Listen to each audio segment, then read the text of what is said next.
John Fredericks, America's Godzilla of Truth. He's popular and proficient in picking politics with prophetic precision. And now J. Fred's picking sports. Are y'all ready for this?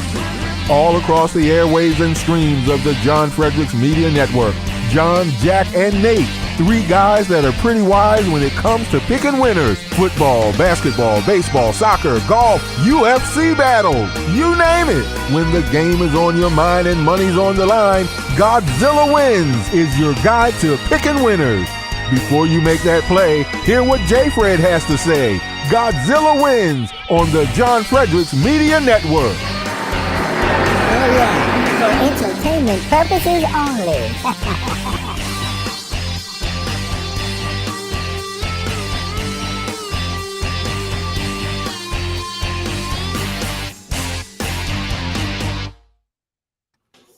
Good morning, everyone, and welcome to the Godzilla Wins Saturday Pick Show. I'm your host, Jack Fredericks, alongside my father, the Godzilla of Truth, John Fredericks. Today, we have a extremely fun show. We're loosening things up a little bit, doing lots of topics, a little less picks than we usually do here on the show. So, going to be a lot of fun after the incredible championship game, both for the women's and men's. And then we got some college basketball drama. We're going to talk about that. Calipari moving to Arkansas. We'll do some WNBA stuff as well, some Caitlin Clark stuff. Then at the second hour, Masters. Do a little bit of MLB as well, because we always got to do a little baseball. But last 30 minutes, we'll be joined by Jay Delsing to talk about what's going on at Augusta National. Tough day on the course yesterday for everybody. Really difficult with the windy conditions. This is moving day today, though, so we should see a lot of action. A lot of guys should move up. It is beautiful here in Mississippi, and Mississippi is usually about a day ahead of Georgia in the weather, so I expect it to be gorgeous today in Augusta as well. No more wind. Should be a lot of fun, and we'll talk about all of these topics today on the show. Godzilla Wins and all of its subsidiaries are for entertainment purposes only. If you have a gambling problem, please call 1-800-GAMBLER, 1-800-426-2537 in Colorado, Illinois, Indiana, Louisiana, Maryland, Michigan, Nebraska, Ohio, Pennsylvania, Tennessee, Virginia, West Virginia, Wyoming, 800-327-5050. Visit gamblinghelpline-ma.org. In Massachusetts, call 877-G-HOPE-NY or text HOPE-NY to 467-369 in New York. 100 next step in Arizona, 1-522-4700 in Kansas, New Hampshire, 888-789-7777 or visit ccpg.org. In Connecticut, 100 bets off an hour, visit opgr.org. In Oregon, I absolutely nailed that. That is not easy to do. Every single week, I just crush the gambling hotline read. So once again, did a great job. Thanks, everyone, for your support. So before we get into the show as well, I got to talk a little bit about RC Furnace. This is Royal Canal Fitness's greatest invention you've ever seen. Here's the bottle right here. Here's the capsules. If you want to shed some of that unwanted fat and do it in a way that is both healthy and effective, then I cannot recommend RC Furnace enough. Now, what this is going to do is it's going to give you a couple things. You take this about 30 minutes before your workout with a big glass of water, like any type of sort of pre-workout. It's got enough caffeine to kind of give you that boost. But what it really does is it has all these folic acid, and what the folic acid does is it puts oxygen into the muscles, which helps shed some of that fat. Doesn't matter, fat is hard to get off. Age, genetics, stress, your work-life balance. It doesn't matter. It can be very difficult to shed that weight. And sometimes we just need a little bit of help. And my favorite product on the market, the way that I stay so svelte, as they tell me, is Royal Canal Fitness's RC Furnace. So what you got to do is go to royalcanal.fit. Royal like monarchs, canal like the canals in where are canals? Denmark? I think there's Italy. Venice. So Venice. Yeah, there you go. Venice. Panama. There we go. There's the one, That's Dan. one. Yeah, there's the big canal, Dan. And I've been to the Panama Canal before, which was not as it wasn't as beautiful as I guess I didn't think it was going to be beautiful, but I thought I'd be sort of taken aback by just the historic sort of nature of this canal, and it was just a canal. So shout out to the Panama Canal. Royalcanal.fit. Royalcanal.fit. FIT. Royalcanal.fit. Go there. You don't need to be a subscriber. You just got to click on the RC Furnace product. Type in the promo code Godzilla Wins, just like the website Godzilla Wins. Type in that promo code for RC Fitness. and you get 50% off your first bottle. It takes it down to about $22 for 60 capsules, which is a pretty incredible deal. After that, you can subscribe and keep using that promo code, and you get 2 for the price of 3. RoyalCanal.fit RC Furnace. Okay, glad to see everybody on the show. I'm absolutely jacked for this show, locked in, ready to go.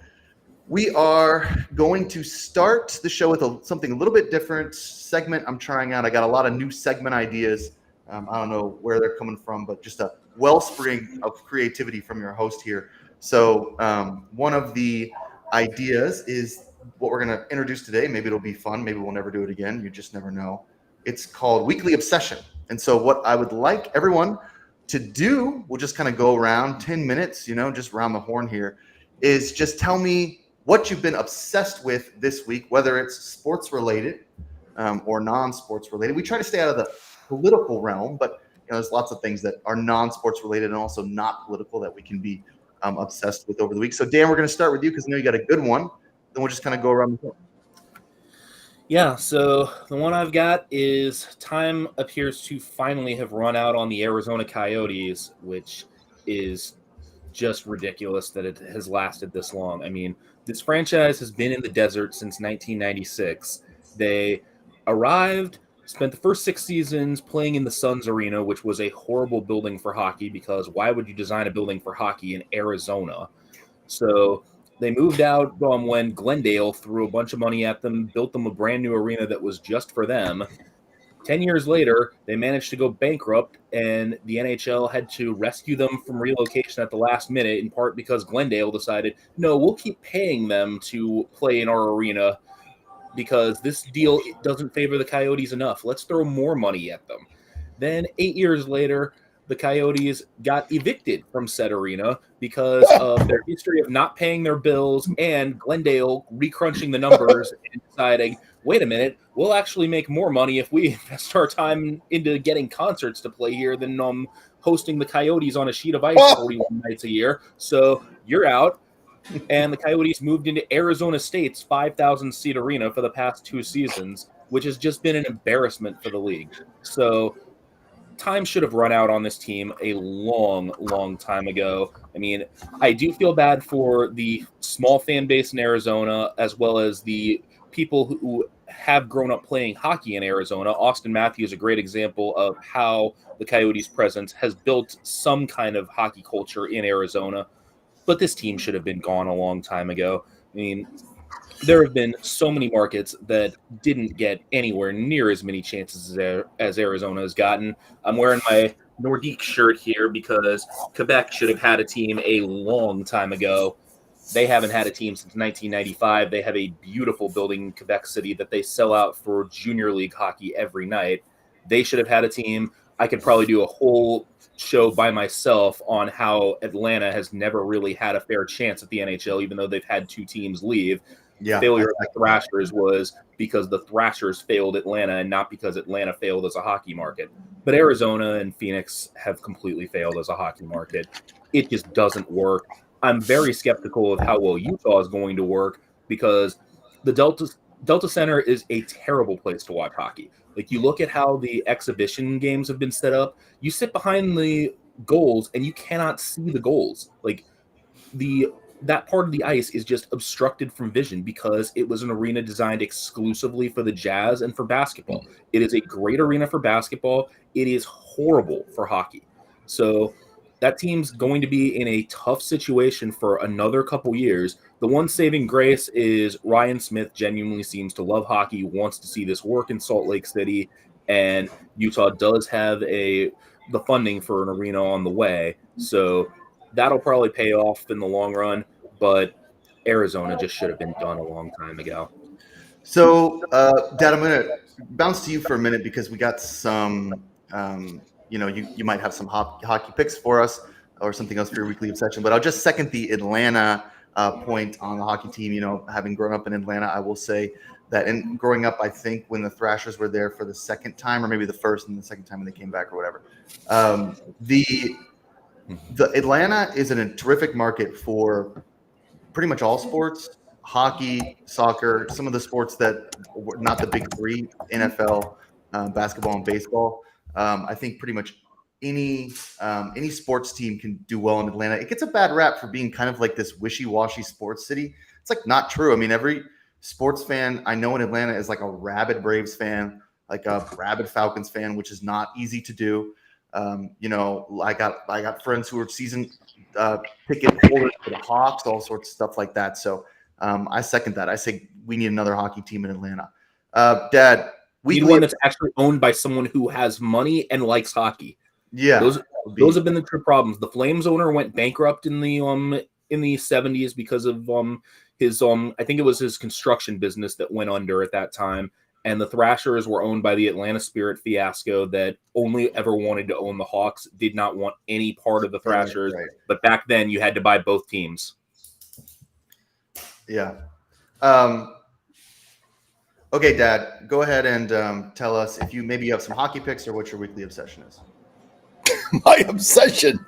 Well, look what I'm wearing. What do you think my obsession is right now? Is Same as it is every week, huh, John? Baby, this is the game last night that we won against a ranked team in the conference in the Big 12, UCF. We're down 6-4. They were beating our best pitcher, our Friday night pitcher, come here to West Virginia. Rain, awful. Typical weather, right? Florida comes up here 6-4, bottom of the seventh. Their closers come in. They got a setup guy and a closer. This team is ranked 15 in the nation, and so we get a 3 spot on them, go up 7-6 in the bottom of the seventh, and David Hageman, our closer, who's going to get drafted, he comes in, 2 innings, 6 strikeouts, and WVU wins the game 7-6 last night. They're in first place in the Big 12. This is a team that the writers in the Big 12 picked to finish last or near last. And I think they're going to Omaha. This team hits. They got great pitching. When you follow college baseball, here's what you learn. The pitchers are young. I mean, they're 19, 20, 21. Joe's 19. I mean, they have good nights and bad nights, right? All of them. But we had a lot of arms, and we got a lot of bats, and we score runs, and we hit homers. So this team, I think they got a hell of a shot to get out of the super regionals. I mean, they got this depth. They got a bunch of freshmen that stepped up when JJ got hurt, who's going to go number 1 in the draft. That's the other thing. They get the number 1 MLB draft pick leading off, right? JJ Weatherhold is going to go number 1 in the MLB draft in July, and his kids are leading off. But that it's very exciting to watch these games here, even though that was in the rain last night and my voice is a little gone. So I got 2 obsessions. The other one is it's like good, the bad, and the ugly, right? Remember that spaghetti Western? Let me tell you the bad, the ugly. The Houston Astros are in big trouble. I mean, I'm telling you, and I'm not panicking. I think they're 4-12. It's not the end of the world, but this team really sucks right now. And they got multitude. I mean, I watch them every night. It's the most painful thing. This is a painful organization right now. They have no pitching. Framber went down. They say 2 weeks, elbow problems. He could be out for the season. Verlander's still not back. 2 other starters not coming back till August. That's Garcia and McCullers, if he'll ever pitch again. And they didn't do anything to get any middle relief. And so if they knock these starters out in the second inning, I mean, you turn the game on, it's 10-0. 3 games they've allowed over 10 runs, all of them early, 10-0, 10-0. You turn the game on, if you go to the bathroom, they're down 10-0. And then the other disaster they've got is Jose Abreu. He's hitting like 0.25. Guy can't buy a hit. He's done. They got a 3-year contract on him, $58 million. When we get back, the only shot this team's got is maybe they sneak in the expanded wild card and they get all their pitchers back and go on a run. But first, 2 weeks into the season, what an absolute disaster it is for the Astros. We're now calling them the Disastros. Yeah. They're just so wasteful at the plate. I mean, look at their batting they're wasteful at the plate. Like, you look at their batting average, they're I think they're like 4th or 5th in the majors in batting average. They leave guys on, Dan. Yeah, they leave guys on base. I know. Like crazy. That's exactly what I'm getting at, John. That they strand so many runners. I mean, their run total just isn't where it should be. I mean, the Dodgers are hitting the same as the Astros, 268, but the Dodgers have scored 25 more runs than the Astros have this year. Where you can't buy a hit. Yeah. And Okay. Bregman, guy gets up with guys on base, he pops up, it strikes out. I mean, it's just it's painful. It's painful. Sometimes you go 4-11. Sometimes that happens. They don't have a lot of starting pitching right now to anchor their rotation. I think what you're talking about, Dan, not being able to knock guys in scoring position. A lot of times, I think over the course of the next couple months, that'll revert back a little bit to the mean. And, they're not going to be in last place. They're probably not going to win the division. I don't think they were going to win the division even at the beginning of the year when they weren't 4-11. A lot of that has to do with the fact that at some point when you just sell out every year to try to win a World Series, rightfully so, they had the teams to do it. You don't have a minor league system. And when your players start getting hurt, you don't have the depth to bring them up. So I don't think they're going to win the division. I think they'll be fine, second, third place, whatever. But at some point, a team that's up here, especially in baseball, it's going to dip a little bit. That you can't sustain it forever. It's very difficult to do. Nate, we'll get to you, and then welcoming in Darian as well, DK Sports 410. Nate, weekly obsession, then we'll go to Darian. My weekly obsession, I think, has to do with the Masters. I've been watching golf all week, so I've been thinking about golf all week. And I've been thinking about Bryson DeChambeau a lot and just how weird he is with his equipment, and I just can't stop reading about it. He's playing a set of irons that got approved by the USGA on Monday for use. He threw them in the bag that day, and now he's leading the Masters with basically brand new equipment from a bunch of weird brands that don't really exists in golf's mainstream. These irons that he's using were 3D printed for him this week. He's using a driver that basically is only exclusively used by guys in the world long drive contests. And he's doing it with all of these just bizarre clubs that nobody would ever really use. And I just can't get over it. I watched Dustin Johnson hit his driver the other day, and he just handed it back and said, "I would need this club for absolutely nothing ever." So he just plays with such weird equipment, and in an era where everyone's playing TaylorMade or Callaway or something like that, Bryson DeChambeau's sort of become an equipment vagabond since getting dropped by Cobra, and has just chosen some really, really weird stuff to play. But it seems to be working out anyway, sort of, in spite of the sort of mainstream, typical golf sort of attitudes. We're going to talk to Jay about this a little bit because I'm a little skeptical that this is, it's conforming with the rules, but only since Tuesday, which is not exactly oh, what a long tradition these clubs and this shape of the club has in golf. If he wins, which he's not going to, but if he does, it's going to be a story for a while. But he's on live too, so it doesn't really matter. He doesn't really have to conform except for. Yeah, I don't even know if they have rules there.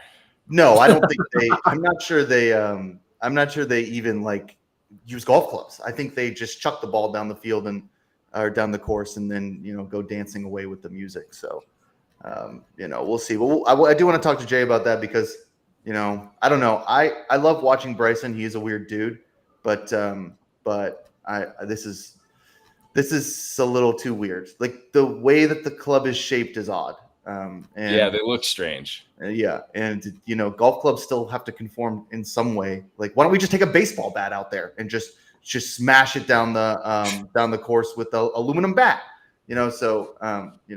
But it is conforming, so we'll see. I don't think he's going to win because Scotty Scheffler is going to win. So that's kind of my feeling. But you never know with the Masters. We'll talk about it a little bit. Darian, great to have you in here. Do you have a weekly obsession? Something you've been obsessing about this week? Yes, can you hear me? Yep, we got you. I just wanted to make sure because it said the host had me muted. But no, I would have to say my obsession of the week has to be Jackson Holiday being called up to the show.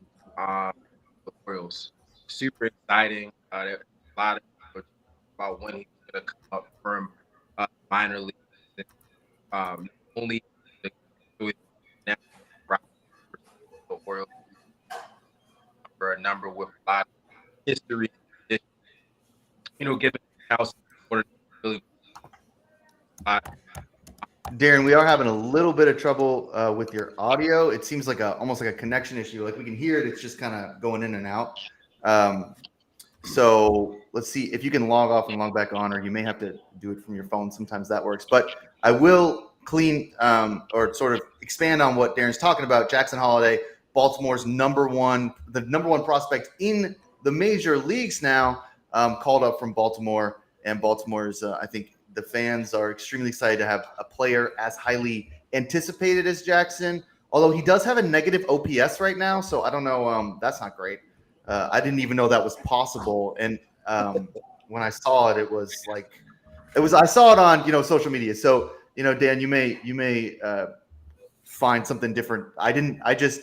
If it was a joke and I got duped, I mean, I didn't repost or anything, or he actually has a negative OPS. I don't know how you can have a OPS less than 0, but he should be an exciting player to watch. Him and the other guy is Wyatt Langford, right? The guy from Texas. Rangers, yeah. He's like a big prospect that has been I think the quickest to get up to the majors in Texas Rangers history. So that's kind of interesting. I'll stick with baseball for my weekly obsession. Then we'll move on to some college basketball. Angel Hernandez, back at it. Here we go. The home plate umpire at times when he's calling balls and strikes, just doing what he does best, calling strikes, balls, calling balls, strikes. I mean, I think it was yesterday. So Rangers Astros playing again, which another problem with the Astros is they have to keep playing the Rangers. Maybe we could play, although I say that and then we lost 2 out of 3 to the Royals. So we just suck. But we got swept by the Royals. Oh, right. Swept. Yeah. Well, I was trying to give him a game there. So JP France is on the mound, and I think Langford is on at the plate. Now, if you've ever watched JP France throw baseballs, then you know that he's never thrown a strike since middle school. I don't know how old he is, but Obama's first term. That's the last time JP France threw a ball that hit the strike zone. He doesn't do it. He doesn't know how. His ERA is 8.22. He sucks. And you can look this up, Angel. So Wyatt's up there. He takes 3 pitches, all outside the zone, and the last pitch was the worst missed call by an umpire in the MLB auditor era. So the little the thing that audits the umpires, it missed by something like 8 I don't know whatever the audit is, 8 points or something. Worst missed call, strike 3 in the history of the game since the auditor has been established. So I mean, the guy just I don't know what he's doing at the major league level. I don't understand this unless it's just for kicks, just so we can watch this happen. He did the same thing on Sunday, and he walked someone after the guy threw a pitch right down the middle. So or called a ball in the same sort of situation. So I'm definitely, we're back with Angel Hernandez. This is why he can't call World Series games, but when it comes to the midseason games, he can. Darren, looks like you're back with us. Trusting your audio is probably a little bit better. Sometimes that happens. You got a little bit of time you want to talk about Jackson Holiday. We mentioned him a little bit, but as a Baltimore fan, just kind of what it means for Baltimore. It was great to see Jackson get called up wearing the number 7. They also collected their first sweep of the year against the Red Sox, which was great to see. Didn't like them going down 11-1 against the Brewers in the first game, but knowing the O's, I know they'll turn it around and not get swept. I think we're going to see a similar competition to what we saw last season between the O's and the Rays for the division. We're going to see that similarly this year between the O's and the Yankees. That's my prediction. They're going to battle it out for first place. But I think Jackson's going to be a key contributor in this year. I think it's going to take some time with the at-bats, but the defense is going to hold them over. Exciting times for the Orioles. It reminds me of the Astros years ago when they were winning and all of a sudden started bringing up all of these players, and it was just sort of a wealth of riches where you're just oh my God. I would have friends text me and be like, where are you getting all these guys? Stop bringing up all-stars. So when your team's on top like that and they have a farm system, it's pretty incredible. Dad, one of the things that I think is really incredible is the way that Healthy Cells REM sleep just gives you the best sleep in the history. Tell us a little bit about how people who need a little bit more sleep, a little bit more out of their sleep, can take advantage of Healthy Cell. Regenerative sleep is the most important thing you can do for your body. I've been saying that now as I've gotten into this, because in my business, I'm getting up at 3:45, 5 days a week, a.m. Eastern time. So if you get 6 hours, man, it better be a good 6 hours, or it's very, very bad for your body, bad for your health, bad for everything. You can't really function at optimum. That's why I'm such a believer in REM sleep, because this is going to put you in the deepest 4 stages of sleep that can be. So if you get 6 or 7 or 8 hours, you're going to jump up. Now, if you can get 10, you're like golden, right? But you're going to jump out of bed with so refreshed like I do every day. I mean, I was up last night. I didn't get back till midnight. This game got delayed and whatever. And then we went out and ate. So I didn't get back till midnight. But REM sleep is the thing that you want to get, because it's really a life changer. All you got to do, this is so easy. Go to healthycell.com/Godzilla. That's healthycell.com/Godzilla. You're going to get a promo code Godzilla. You're going to get 20% off your first order. Get a 3-month supply. It doesn't take 2 weeks. It doesn't take 2 days. It takes 15 minutes. Tear it off. You down it 15 minutes. You're golden. You're good to go. Healthycell.com. REM sleep is going to change your outlook on life, and you're going to feel better. This is the other thing.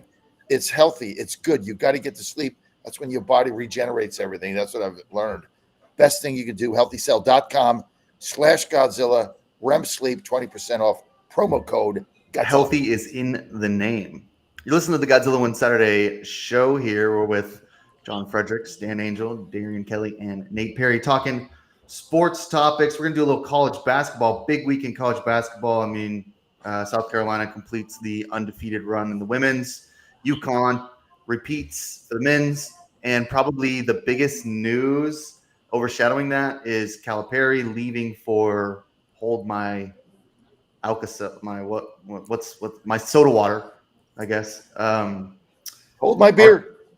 Hold My Beer, Arkansas. Okay. All right, great, Cal. So we want to talk a little bit about that, and then I don't know if it's been finalized, but I think Mark Pope, BYU's coach, is going to be the new coach of Kentucky. He was on that really incredible Kentucky team in the 90s that won a championship, went to a couple Final Fours at least one other time. Pretty good coach at BYU, sort of, I guess, but we could talk about if that was the right hire. Nate, I want to start with you. Just like, why did Calipari leave? I mean, we'll talk about how Kentucky kind of came to hire Mark Pope in a minute, but what's going on with Calipari? Like, why is he now in Fayetteville? It's a good question. I mean, with Cal, I think that my initial gut reaction was how bad are the NCAA sanctions going to be in Kentucky? Like, it was just my first thought. Like, because he just leaves all these programs in ruins, right? I mean, he just Memphis was just like a cinder when he left it. You know, like he does this everywhere he goes. So there's a part of me that's like, God, what did he do now? But there's another part of me that, you know, from like a sports perspective or from like a head coaching perspective, and particularly when you have like culture of unreasonable basketball fans like Big Blue Nation is in Kentucky. Like, I think that they just kind of lost faith in him, and I think that he just kind of just didn't think that it could come back. Like, I don't know. It just seemed like maybe he just didn't have the booster support anymore after a few disappointing seasons, and it was just time to move on to fresh boosters, you know, that hadn't worn out their checkbooks yet. And that's Fayetteville. I think is probably what it comes down to is he just, you know, he recognized in this NIL landscape, like he needs engaged boosters. He needs engaged sort of, you know, fan base. And I just don't think he really had it right now. So he's close with one of the chicken people in Arkansas, whatever, Tyler Chicken. I don't know who's out there. What's the chicken? I don't know. I know that there's chicken people out there. There's a lot of chicken in Arkansas. A lot of people making a lot of people producing mass market chicken. I'm telling you, I'm telling you. He's close with the chicken Calipari and the chicken people. They're like, you know, tight. So I guess that's why he went to Arkansas. All these players are going to get paid by Big Chicken. Yeah, right. Absolutely. I mean, look, don't discount Big Chicken. I have a friend, and her entire family is in the chicken business, and they fly private planes everywhere. Like they'll be flying private planes from like one state to the next. The chicken business is incredibly lucrative. It's John Tyson. Yeah, is it the head of Tyson Chicken, Tyler Chicken? Well, Tyler Chicken, that's like a chicken, isn't it? Anyway, what happened to Purdue Chicken? What happened to Purdue Chicken? Well, I don't know. See, that's what I'm saying. They're right into Connecticut. Yeah, all I know is Calipari, big chicken guy. So Dan, is this because Calipari needed a move, or is this because Kentucky fans are just being ridiculous after 2 early exits? Well, I mean, Calipari did need a move. Like during the loss to Oakland, Amy, who is nominally a Kentucky fan, and I were talking about Kentucky's history, and this group of Kentucky seniors is going to leave with 4 years of basketball that saw a first-round loss to St. Peter's, a first-round loss to Oakland, a second-round loss to Kansas State, and an appearance in the NIT. Like, that's just not good enough for Kentucky. Like, if Calipari was getting to Elite Eights, Final Fours regularly, then yes, Kentucky fans would be being ridiculous. But he hasn't even gotten to the Sweet 16 in a while. And at a program like Kentucky, that's just not acceptable. Like, there are some programs where the Sweet 16 every year should be your bar. And Kentucky is one of them. I think that is a perfectly reasonable expectation. And he has not been meeting that standard. It was probably time for him to go. Kentucky couldn't afford to fire him because of the $33 million buyout from his lifetime contract. Arkansas has plenty of NIL money, rabid fan base. When you have things going in Fayetteville, it's a really tough place to win at for opponents. So why not grab the life preserver and float over to Arkansas, similar to what Greg McDermott did when he went from Iowa State to Creighton, or Shaka Smart going from Texas to Marquette. Yeah, you're right. And Arkansas is not going to flip out if they are bounced early. I mean, I think that they'll be expecting Elite Eight appearances as well. But also, how bizarre is this chain of events that SMU created? Yeah. Because, I mean, they fire their coach after a 20-win season because they don't think he's good enough to win in the ACC. They get Andy Enfield. USC gets some Eric Musselman. So now Arkansas gets Calipari, and Kentucky gets Pope from BYU. And BYU might go get Mark Madsen from California. Like, where does this end? I'm hoping it somehow ends with Rob Lanier from SMU getting some small conference job and just becoming a full circle, controlled loop. Time is a flat circle there. Dad, go ahead. Let me just say one thing. Two weeks ago, we were sitting here speculating after Kentucky got bounced again by Oakland that they were going to buy Calipari's contract out right here in the show. So the fact that he, bailed and went to Arkansas in the middle of the night, took his buyout. I mean, there's a lot of these guys, these old school guys, they're just done. You go to Kentucky for 4 years, Dan, like you said, and you got an NIT appearance and 2 first-round bounces and a second-round bounce. I mean, you're just not going to survive there. This is like the best. I mean, this is the most storied basketball program in the history. And Calipari he simply didn't get. A lot of these guys, old school, they can't really survive in this new environment. And one of the things is, and I'll just tell you right now, with this NIL and the portal, you got to build relationships with your players, with the coaching staff. A lot of these old school guys don't, because they were king, they were God. They go on the campus. You go to basketball, football, they're God. Bear Bryant, they're God. A lot of these baseball coaches now are falling by the wayside because they don't have to build relationships. Because you're on the team, you can't go anywhere. And, you very rarely talk to them. Now this NIL, right? People are leaving for PT. They're leaving because they don't like how they're being utilized. They're leaving just over pure money. Somebody offers them more money. If you don't have the relationship built, the personal relationship with your players, your team becomes at risk to losing people. And this whole portal thing, I think, is changing the way you have to coach in the NCAA.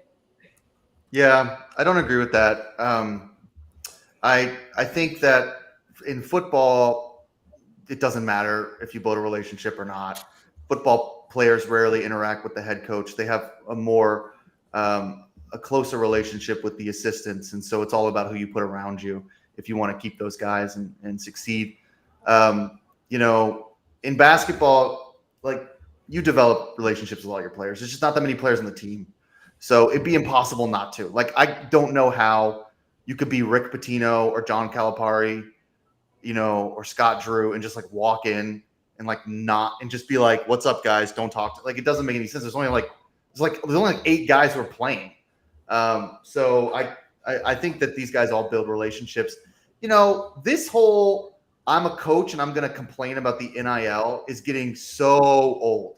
I'm so tired of listening to these guys just constantly be like, well, it's different now. It's like, okay, lots of things are different now. Like, I'm sorry that things are different for you. And like you millionaire, like, college coach with your gigantic house in a beautiful college town have to like think differently about your profession for the first time in like 90 years. Just calm down and stop complaining about how people can enter the transfer portal. Like, the transfer portal is fine.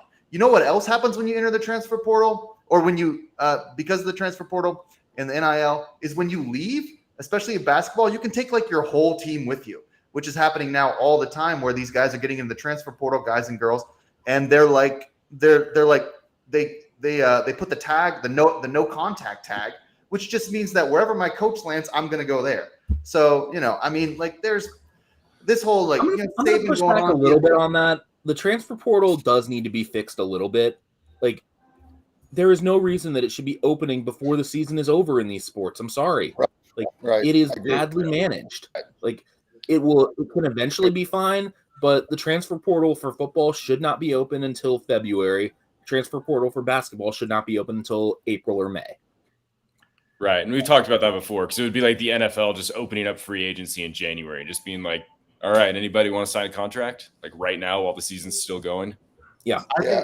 Exactly. During the playoffs. I mean, it makes no sense. But I think you're spot on, Dan. That's one of the things. But I agree with Jack also. I mean, you just got to stop the whining. I mean, it's not going anywhere. You're never going to shut this down. You're never going to turn the clock back. You're never going to take the money away. None of this is ever going to happen. So, you know, you got to step up and figure this out.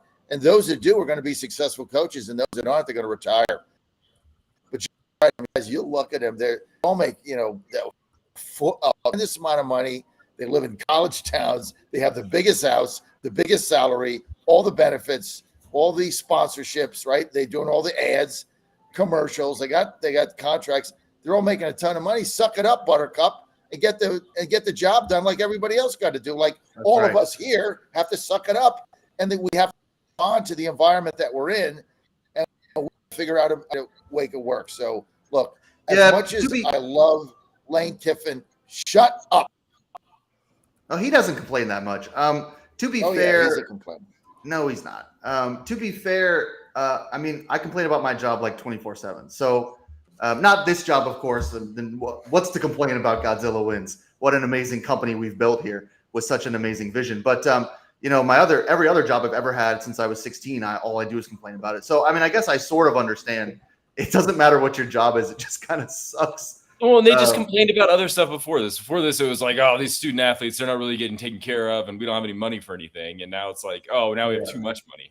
Right. Yeah. I mean, it just is what it is. Let's talk a little bit about Mark Pope. Darian, we'll start with you here. I mean, maybe not the hire Kentucky wanted. You know, they threw a bunch of money at Dan Hurley, which is like, I guess you just do it for optics. He was never going to leave. He signaled that. The Scott Drew thing, if I'm Kentucky, hurts a little bit. I mean, you can't ever plan for, you know, what God has planned in your life, if that's your persuasion, which definitely is for Scott. But I don't know, man. It doesn't. Mark Pope, Darian, what do you think? Yeah, it was a kind of underwhelming piece of news to hear that Mark Pope was going to be the new head coach.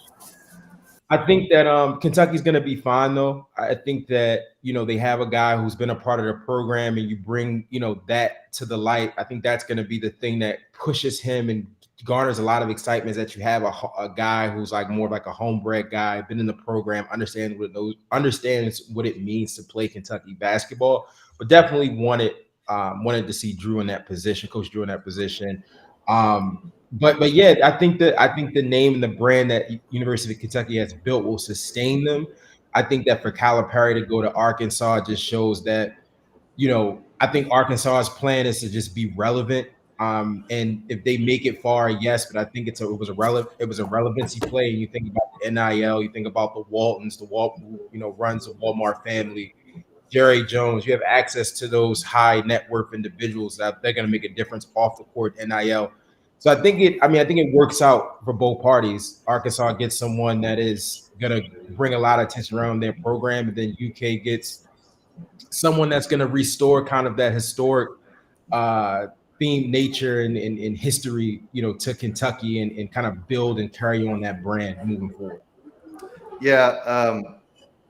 And don't forget the chicken people. If you ever drive through Arkansas, which I don't know if I would recommend, but I seem to do it pretty frequently, you would never know that people with money used to live here.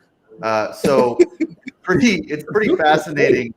Like every time I drive, I'm like, oh yeah, Jerry Jones, the Waltons. Like there's a lot of Walmarts, I guess. There's a lot of Walmarts everywhere. But look, I'm not an Arkansas guy. I hate to trash an entire state, but it's just not for me. I like Conway. It's a beautiful state. Yeah, the Ozarks there's a lot of natural fine. beauty there. Yeah, the Ozarks are fine. Yeah, that's what everybody says who's from Arkansas, Dan. Oh my God, it's so pretty. But so is the Northern Lights. Those are pretty. You know what I mean? Like there's a lot of pretty things in the world. Season starts today for KTP. Yeah, it's not soccer.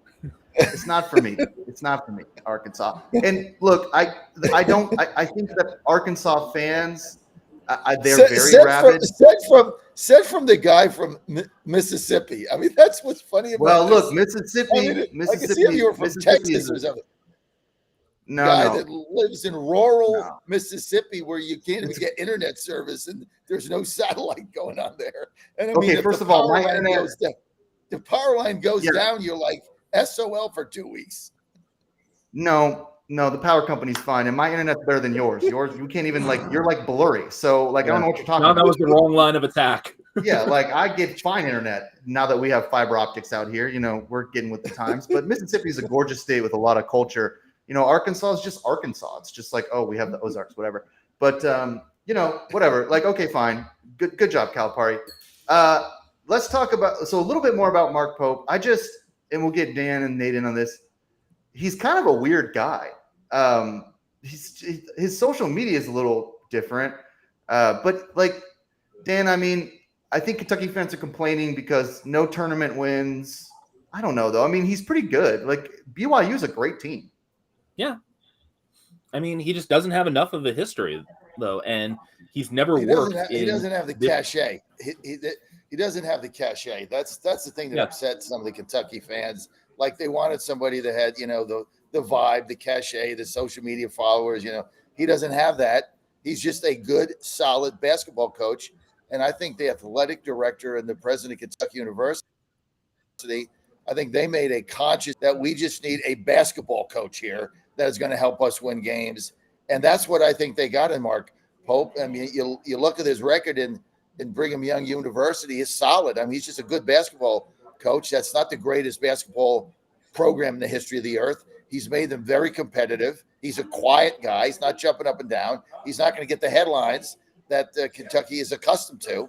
But I think they made, on paper, if I was a Kentucky fan, I would be, okay, here's a guy they got to just win games for us and maybe, get to a Final Four, get to a Sweet 16, get further than we've been. Maybe he is the guy.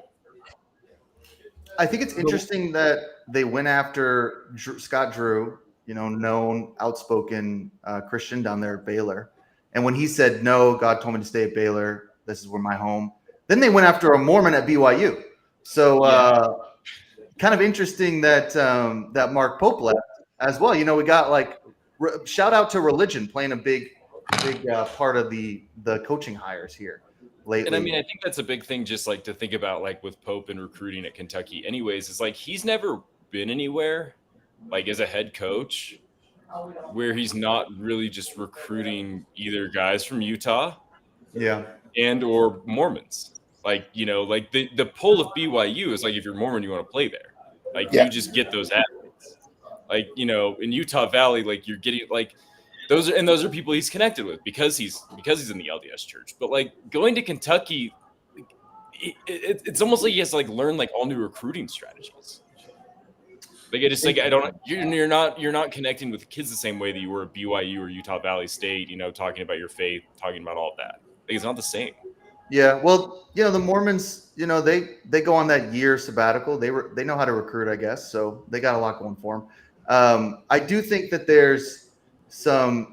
I mean, he played at Kentucky, right? So like, it's just there's that. Like he's got to know how it works at Kentucky. They were very successful back then, and he is a good basketball coach. You're right; he doesn't have the cachet, Dad, but he will be. You know, he will be fine. He'll be good, I think. I think Kentucky probably is in a better place than they were with Cal, which did sour a little bit. And you know, now we're in a different world where these coaches kind of are going to have to move around a little bit. But it is interesting that SMU started this whole chain of events. You know, Musselman to USC was kind of a weird one too. Now Musselman does win pretty much everywhere he goes, but you know, we'll see what happens with that. Now, before we get to some other news, and we're going to shift gears a little bit and talk about some of the women's because we got a segment that I don't want to skip. But before we do that, I got to talk a little bit about my favorite coffee. That's Beard Vet Coffee, Beard Vet Coffee, beardvet.com. This is the greatest coffee in the history of the world. You cannot get a better deal for a better taste than Beard Vet Coffee. What you got to do is go to beardvet.com. It's beardvet.com. You can get the K-Cups. You can get the whole beans, which I do. I grind them up every morning, nice and oily. You can get the fine ground, you know, whatever you need. Beard Vet has those coffee needs. And you go there, you put in the promo code Godzilla, just promo code Godzilla, you get 10% off all of your coffee needs. Marks the price down a little bit, and they are just amazing logistically. So they'll get the coffee to you very quickly. Beardvet.com. That's beardvet.com. Go there. Terrific coffee, great organization. If you like coffee, go ahead and order from beardvet.com. That's beardvet.com. Promo code Godzilla, 10% off all of your coffee needs. You're listening to the Godzilla Win Saturday Pick Show. We didn't get a chance to talk about UConn's repeat, which is fine. I do want to bring in a specific topic, though, that Dan wanted to talk about this week that I think is really interesting and something that we've kind of been touching on a lot, which is how conference realignment, NIL money, is affecting different sports. Now, Cam Brink is projected to be the number 2 draft out of the WNBA. She was a star at Stanford. She's like 6'4", incredible scorer, like terrific player. Really held the Stanford team together. Coached by Tara Vanderveer, who just retired, by the way. Who's one of the most successful coaches in all of sports. She's got like 1,200 wins or something. And Dan, on the Bird and Taurasi show but during the Final Four, she talked about why she declared for the WNBA. She has a 5th year. These guys all have this 5th year because of the COVID eligibility. You get another year because of COVID. And she decided to declare for the draft. And the reason she did so was she said, Stanford joining the ACC, I can't keep up with my school and like the demands of the school with the amount of travel that is involved going to these teams that are across the country in the ACC. So I'm just going to go to the WNBA. So Dan, I'm going to start with you. Is this something you think we'll see more either in women's basketball or in general, or is this something that is more Stanford, or maybe she knew Vanderveer was going to retire? I mean, there could be a lot of reasons, but the conference realignment thing is pretty interesting to think about. Yeah, and I think this is going to be something that's going to happen with a lot of these West Coast schools as they find themselves in their new homes. Like, I don't think that the Arizona schools, Colorado or Utah, will be quite as affected by it because they're going to have a few weird road trips, but getting to Oklahoma State, Houston, Texas Tech isn't going to be that horrible for some of these schools. But UCLA, USC, and especially Cal and Stanford, it's going to be a nightmare travel wise for some of these athletes. Like volleyball, softball, baseball, soccer. You travel 3,000 miles each way for multiple games each week. You're missing class time. Your body is adjusting to that time difference each time out. Football, it's okay because you only play one game a week, but these non-revenue sports, they're not getting the greatest travel accommodations, and they're playing a lot more than once a week. So it's going to be a nightmare, and I think some of these athletes are going to take that into consideration. So it's really going to hurt some of these schools. Darren, what do you think about this? Do you think that this is just going to change the game for a lot of these schools? I don't know, like out there on the West Coast, flying to Wisconsin. Maybe for the NFL or the college football, it's a little different with all the money, but some of these smaller programs got to be hard to travel. Yeah, it's going to be tough as far as travel is concerned. And you also, I think, going back to what we were just talking about as far as Stanford, I don't think Stanford had there's no disrespect to Stanford, but I think you're also kind of diluting what's left of the product you did have of an athletic program by going to UC. Now you throw in the fact that, this isn't, you don't have a lot of the women's basketball team is great. Football is men. It's not, you don't really have a lot of top teams. So I think with the teams that you do have, like the women's basketball team, for example, you got to really work hard to protect that. And you're going to see a lot of kids similar to her not want to travel to the East Coast. They wanted to go to school in the West Coast for a reason by selecting a school like Stanford. Then you're saying you got to go and travel. But like I said, I think, like you said, it's going to be good for football. It's going to be similar to what you'll probably experience in the NFL. The Big Ten, what is going to be interesting now is that you're going to have games on different time zones, on 3 different time zones down with the Big Ten. Now that they're adding Washington, Oregon, and then in UCLA and USC. And then you're going to have, you're going to be playing against Maryland, you're playing against Rutgers going from the West to the East Coast.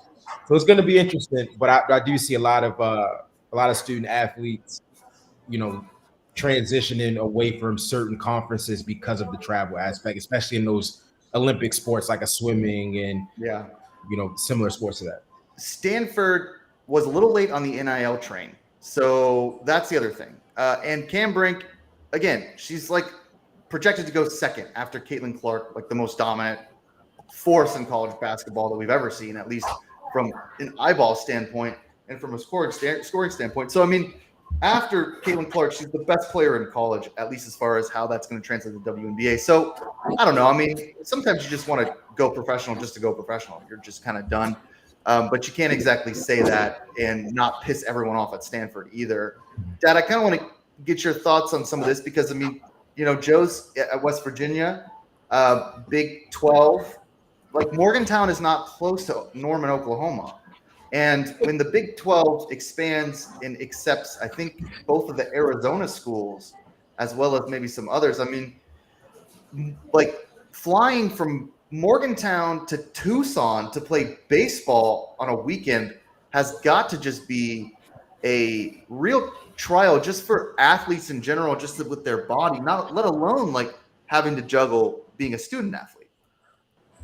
Well, get out the violin for the Stanford program and whine about, flying on your private plane 5 hours. Why don't you try coming to West Virginia? There's no way there's a private plane for the women's basketball. Try coming to West Virginia. Oh, by the way, Oklahoma State has a private plane. They flew from wherever that is, Stillwater, into not the women's basketball team. That's what she's a baseball team. Look, we're talking about in general, okay? Why don't you come to the Big 12? Why don't you play at West Virginia University? Why don't you try this for 2 years, like these kids do on the baseball team, where they have to fly Southwest Airlines? They got to get on a bus at 6 a.m. They got to drive an hour and a half to Pittsburgh. They got to go from Pittsburgh to Chicago at Midway. They got a 2 or 3 hour layover there. Then they got to fly to Stillwater to Oklahoma City. Then they got to get a bus to go to Stillwater. You leave Tuesday, you get there Wednesday. You don't get any sleep at all. Try doing that for like 2 seasons. What these kids that I've seen have to put up with here, because it is the reality now of Big 12. It is so spread out. And when we get Arizona, we get what I think we're getting somebody else, right? Colorado. You can't get there from here. You guys, the teams that don't have private planes that are able to charter, it is a huge tax on the body. And so you got to adjust to that. When you're in a town that even to get to Pittsburgh's an hour and a half. You can't, it's very, very hard. And it adds something, that no one says. Now people say, well, it evens out because then people have to come to Morgantown. Well, they only have to do that once. We have to do this 6 times, 7 times a season. Very hard. I mean, I've seen it with my own eyes right here. I'm in Morgantown now. Very difficult on these kids. But look, I can see the Stanford dilemma. You don't want to fly cross country. I get it. It's a hassle getting back and forth. You get jet lag. But that's now part of the game with this expansion and all this real realignment. I mean, if you placed a Big 12 on a map after this season when everybody comes in, because the 2 of the Southwest teams went out, Texas and Oklahoma, they're in Arizona, Colorado, BYU, which is in now. You got University of Central Florida. I mean, it is a enormous map, and West Virginia is the most difficult place to get from where we are to where they are. So I don't have any sympathy. That sounds like you should have plenty of sympathy for them because you're going through the same things, John. Yeah, but that doesn't make any sense to have no sympathy for them. You don't hear us whining about it. You're whining right now. That sounded pretty whiny. That's literally what I hear right now, John. All I'm whining was whine for 2 minutes. Yeah. And that's a ridiculous claim that Morgantown is the hardest place to fly out of in the country. Absolutely. All these schools are an hour and a half away from big cities. Ames, Iowa is not easy to fly out of, I'm sure. No. Ames isn't that far from Des Moines. Okay. I would say Manhattan, Kansas is a lot harder. Yeah. Right. Manhattan, Oklahoma. I mean, right. Like, I mean, Lubbock. Lubbock might be the worst, although they actually do have an airport there. So they got an airport there, but that that stuff. There's like a lot of places. I mean, in Athens, they most likely have to fly to Atlanta unless it's. I mean, I'm sure they have their private airfield, but I mean, there's just like all these teams. A lot of these schools are in small communities that don't have like a map. Ole Miss basketball was still using Memphis commercially a while back. They used it this year, right? That's not true. That's just not true. You're making that up. These teams don't charter flights. Like those that have private planes, right? Like Oklahoma State University, they fly in a private plane.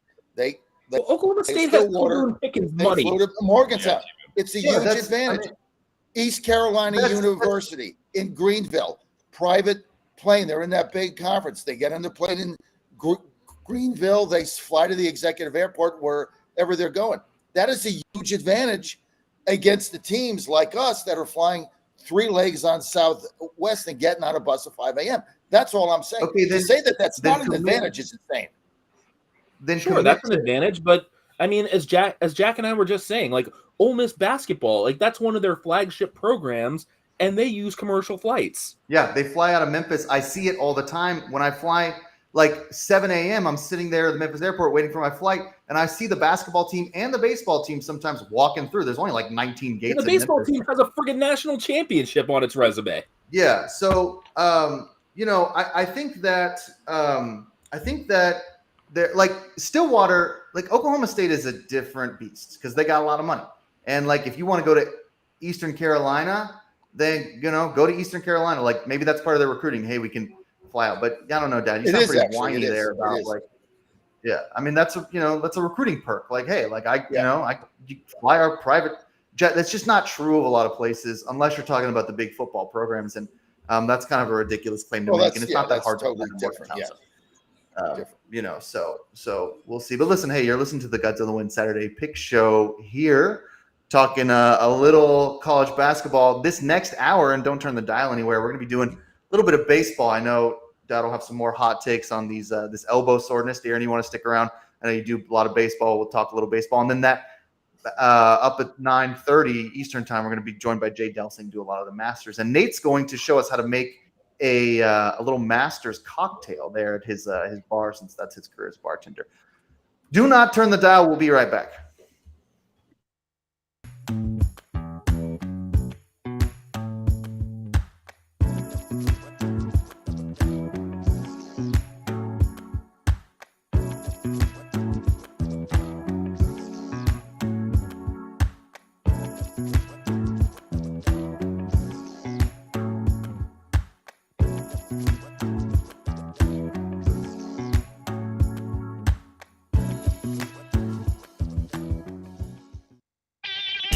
You're listening to Godzilla Wins on the John Fredericks Media Network. For a deeper dive without the jive, visit the website of winners, GodzillaWins.com. Let's get back to the show with the guys in the know, John, Jack, and Nate. It's Godzilla Wins on the John Fredericks Media Network.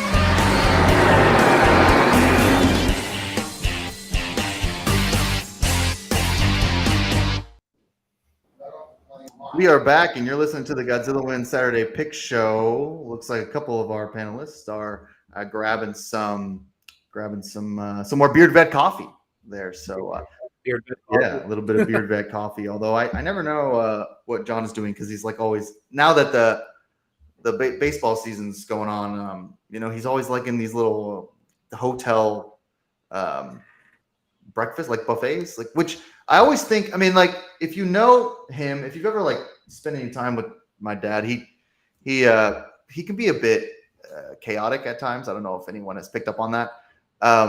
But to just watch someone screaming at their computer while you're eating your like eggs in a hotel lobby. Yeah, like at like the Holiday Inn, while he's just like, complaining constantly about something. It might be kind of a bizarre experience, but I've seen him do it, set up in hotel lobbies for years. So I guess he's back. Dad, can you hear us?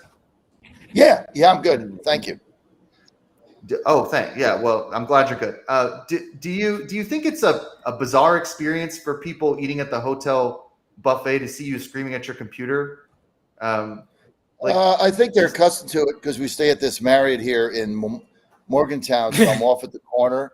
So everybody kind of knows me, the regulars here. And then the other people that come in are the West Virginia baseball team parents, because this is where we all stay. So they know me. And then it's just basically the opposing teams that hell's going on here, but we don't really care about them. And but they got their little buffet going on here. They got the big spread, but they'll be up roaming around. But I tell you, when I come down here early and you talk to the opposing players, you learn a lot, because we have some great conversations at 7:30 while they're waiting for coffee or something. You have some really great conversations. You learn a lot. So that's how I get a lot of just knowledge. What's going on with young ball players today and things of that nature. And so we're not talking baseball. I'll talk to them about their experience there, and their religion will come up and things of that nature, especially when we had Brigham Young University here. So it's a really good experience. And, there's nothing I enjoy more than talking to young people. It is just so much fun. And you get so much perspective of what they're going through in today's United States. So it's for me, being able to do this, follow the team around, talk to so many different players. I'm in hog heaven. It's just a lot of fun. And baseball players are different. They're just really nice. It doesn't matter what team we've played in the Big 12 or out of conference that I've been able to engage with.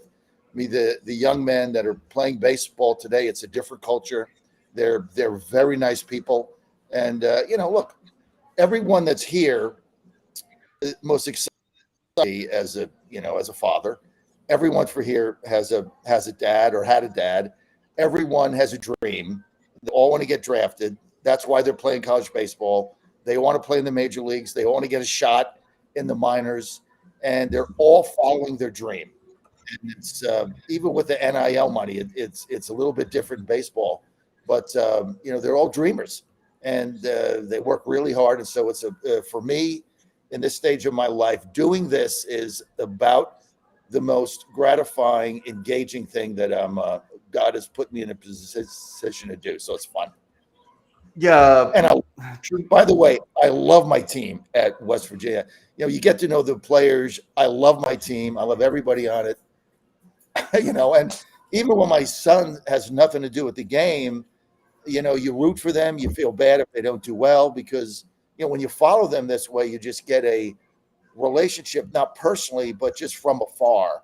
And so you feel bad when things don't go well. But when they win, it's exciting and great to see them. When we win a game at West Virginia, they all stand in line and sing Country Roads. I mean, it's just a lot of fun, Jack.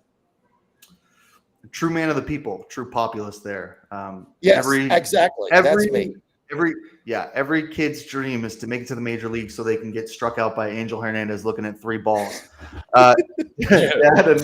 Another man of the people here, My Pillow. Tell us a little bit about how you can take advantage of the promo code FUN, greatest promo code in the history of the world. Look, you just go to mypillow.com. There's something you need there, and the products are fantastic. And Mike Lindell's a friend of mine. He's a great guy. I don't agree with him on everything. And I say that every day on my show. Mike and I do not agree on everything. Everybody knows that. But, it doesn't matter to me because he's a great patriot. He's got a great product at a great price. And whether you're getting the towels or the dish towels or the sandals or the slippers, and right now they got this great deal going on. They got all these products at $25, over $75, free shipping. You get towels, you get dish towels, you get sandals, you can get the couch pillows, you get the airplane pillow like I've got. You can get all that. They're all just $25, over $75. You're going to get free shipping. But look, if you don't have the My Pillow, if you don't have the Pascal sheets, comforter, if you don't have the My Pillow slippers, which I have on right now because they're so comfy, I travel with them. You're missing out in life. So all you got to do is go to mypillow.com. MyPillow.com, promo code FUN, the best promo code ever, promo code FUN. You're going to get all the deals right there. $75 order, free shipping right now. MyPillow. You're listening to the Godzilla One Saturday Pick Show here. We're going to talk a little bit about a little baseball, a little MLB coming up. Let's start with Dan. We'll go to Dad because I know he's got some hot takes on this. Pitcher injuries. A lot of these guys, I guess, Strider injured, elbow soreness. The guy from Cleveland, I can never remember his name. Big ace. Shane Bieber. Shane Bieber. There's the stat I saw. So, and I can't remember the stat because it was a while ago, so I'm not going to quote it exactly. But there is a major chunk of pitchers right now on the injured list with elbow soreness or shoulder tightness. A lot of guys going down getting Tommy John. This is becoming like a huge story. There's a lot of reasons why this might be happening. And Dan, I'll just kind of let you outline some of what baseball players are saying, why this is happening, if this is a rules change thing, if this is just the MLB Players Association maybe posturing a little bit, looking down the road at renegotiations whenever that is. But we can't deny that like a lot of guys are going down with injuries. Could be because they're just having to throw harder. Could be a whole lot of stuff. Then we'll get to Dad. I know he's got some takes on this as well. Yeah, so it's just kind of a situation where a lot more guys are getting hurt, and the Players Association seems to want to blame the pitch clock and how that has changed the game. And while I think there is a little bit of merit to that, I think it's more that today's pitchers just don't learn how to pitch properly. Like, I think today's pitchers have been taught to A, hunt for strikeouts, and B, speed. So these pitchers, they wear out their arms trying to make every at bat a strikeout, and they don't really learn how to pitch them to contact, how to pitch when they get in trouble. Like, there are stories of guys in the minors who make a pitch, get the hitter to hit a foul pop, and then yell at the teammate afterward for catching the foul pop up because that wasn't a strikeout. That's going to hurt my ability to negotiate on my next contract. It's like, what? I mean, your job is to get outs. Not who cares how you get the dang out. And I think that's a real big problem, that these pitchers are putting too much strain on their arms from hunting strikeouts instead of just learning how to actually pitch the way that, say, a Greg Maddux did years ago. Yeah, I mean, Dad, the game has changed in the way that we think of pitchers. We want them to throw 100. I mean, guys throwing 102, guys throwing 104. They have to strike guys out. That's the new game, which is interesting because, Moneyball has taught us that an out is an out. So it doesn't really matter how you get the out. But of course, the statistical variance is that anything can happen when we put the ball in play. So as a pitcher, you just don't want to put the ball in play because anything can happen. There's that. Verlander went on and on about this he's doing a rehab stint in the minors, saying, look, pitchers are told to throw hard, pitchers are told to hunt for strikeouts. This is a new sort of game that we're playing, and these guys are getting injured. Does this check out, Dad? I mean, you're close to the game, you're close to the developmental part of the game, or is this just this is just one of those years where guys are getting injured and it'll even itself out like always?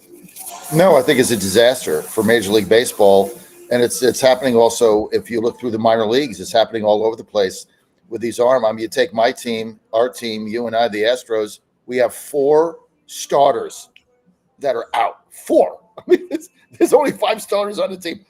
4 are out. 2 of them not coming back till August. 1 might not be back to 2025. The other 2 coming back. So that's 5 starters are out. Verlander, Urquidy, Garcia, Valdez, and McCullers. That 5 starters are out of one team. This thing is an epidemic. A lot of things causing it, but nobody's going to agree with me on this. But I agree with the Major League Baseball Players Association. This pitch clock has been an absolute unmitigated disaster for pitchers because they're not getting enough time to take a breath, to think about what they're doing. It's adding additional stress on the arm because it's get the ball, throw the ball, get the ball, throw the ball. And now you're not even leaning in for signs. Think how this game's changed, right? Now you're getting in your ear. I mean, back in the day, you leaned in for a sign. You got the sign. Maybe you shook it off. You got to think about your pitch. You put the ball in your mitt. You had time. Your body had time to adjust. Now it's just get the ball, throw the ball, get the ball, throw the ball. But I agree with Dan on this strikeout thing. It's crazy because the idea is to get outs, right? I mean, when your brother comes in, he's got one job: get an out with guys on base, and then go back to the bench. I mean, that's it. Get outs. You do that, you're going to get drafted and get a lot of money. But the other thing is that nobody's talking about is these pitchers who are going to this travel baseball at 15, 16, 17, and they're straining their arms. They're overthrowing. They're throwing 120 pitches for some of these coaches. They're throwing, curveballs at 11 years old. I mean, all this stuff is insane. I mean, I wouldn't let Joe throw a breaking ball until he went to high school. I just wouldn't allow it as a father. Change up, fastball, that's it. Too much strain in the elbow. People can disagree with that, but the pitch clock is an aberration. And the Major League Baseball Players Association got this right. That thing has to go. The fact that they cut it another 2 seconds.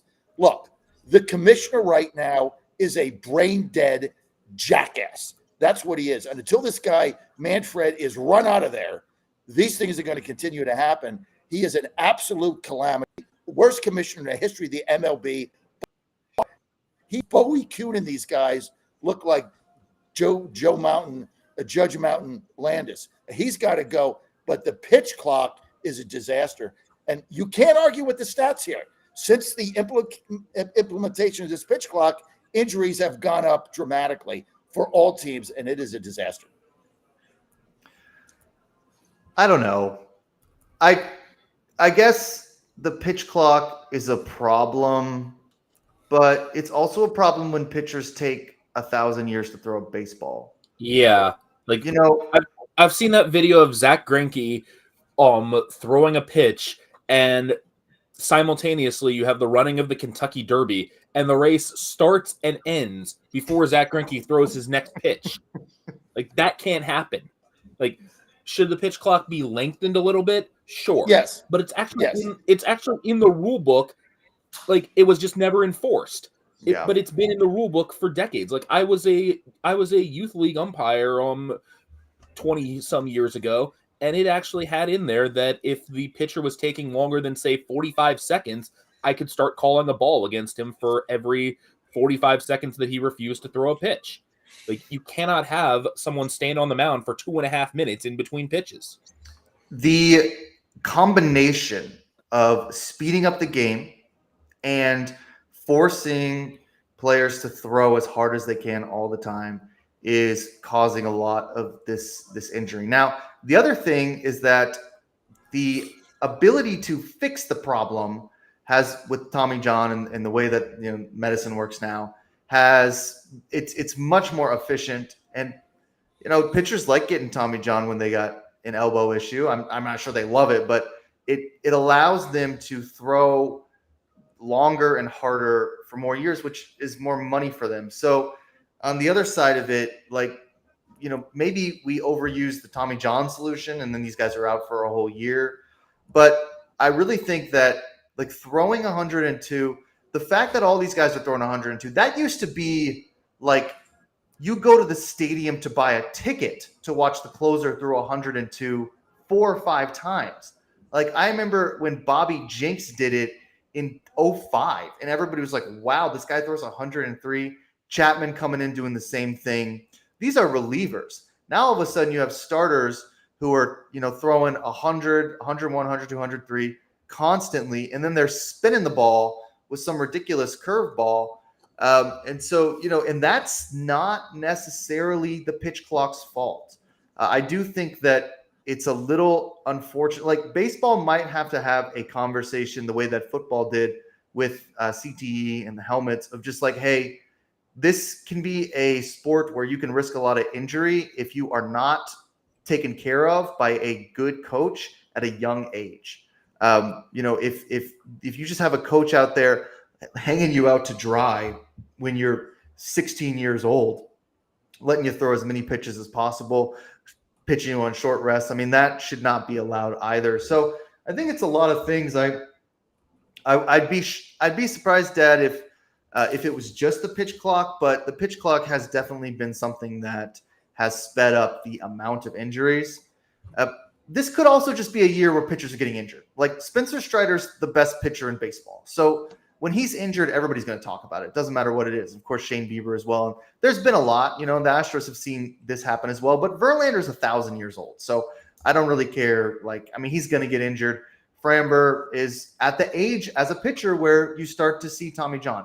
Lance McCullers is hurt all the time. That's not the pitch clock's fault. Lance McCullers has been hurt before there was a pitch clock. So I'm not exactly sure that the Astros are struggling from a pitch clock perspective, but these other pitchers are. And it's a huge loss for the game when Spencer Strider has to take a year off. He is the most electric pitcher, in my opinion, in the game. He's so good. Shane Bieber too. Shane Bieber too. Guys, don't you agree that I thought the response from the Major League Players Baseball Association brought the pitch clock up and said it's an issue here, right? And I'm with Dan. Maybe lengthen it. Maybe it's 25 seconds or something, and I'm fine with that. I don't think it should do what Greinke did. I agree with that 100%. It hurt the game.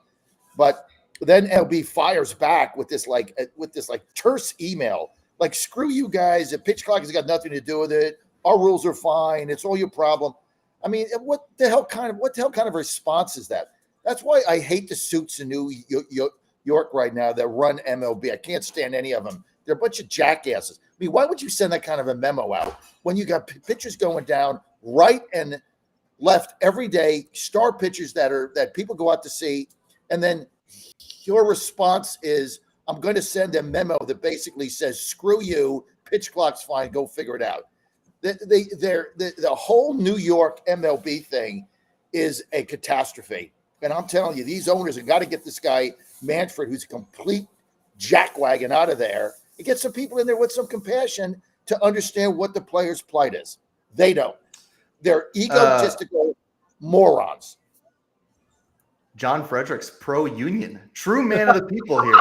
Never thought I'd say John Fredericks supporting the union, baby.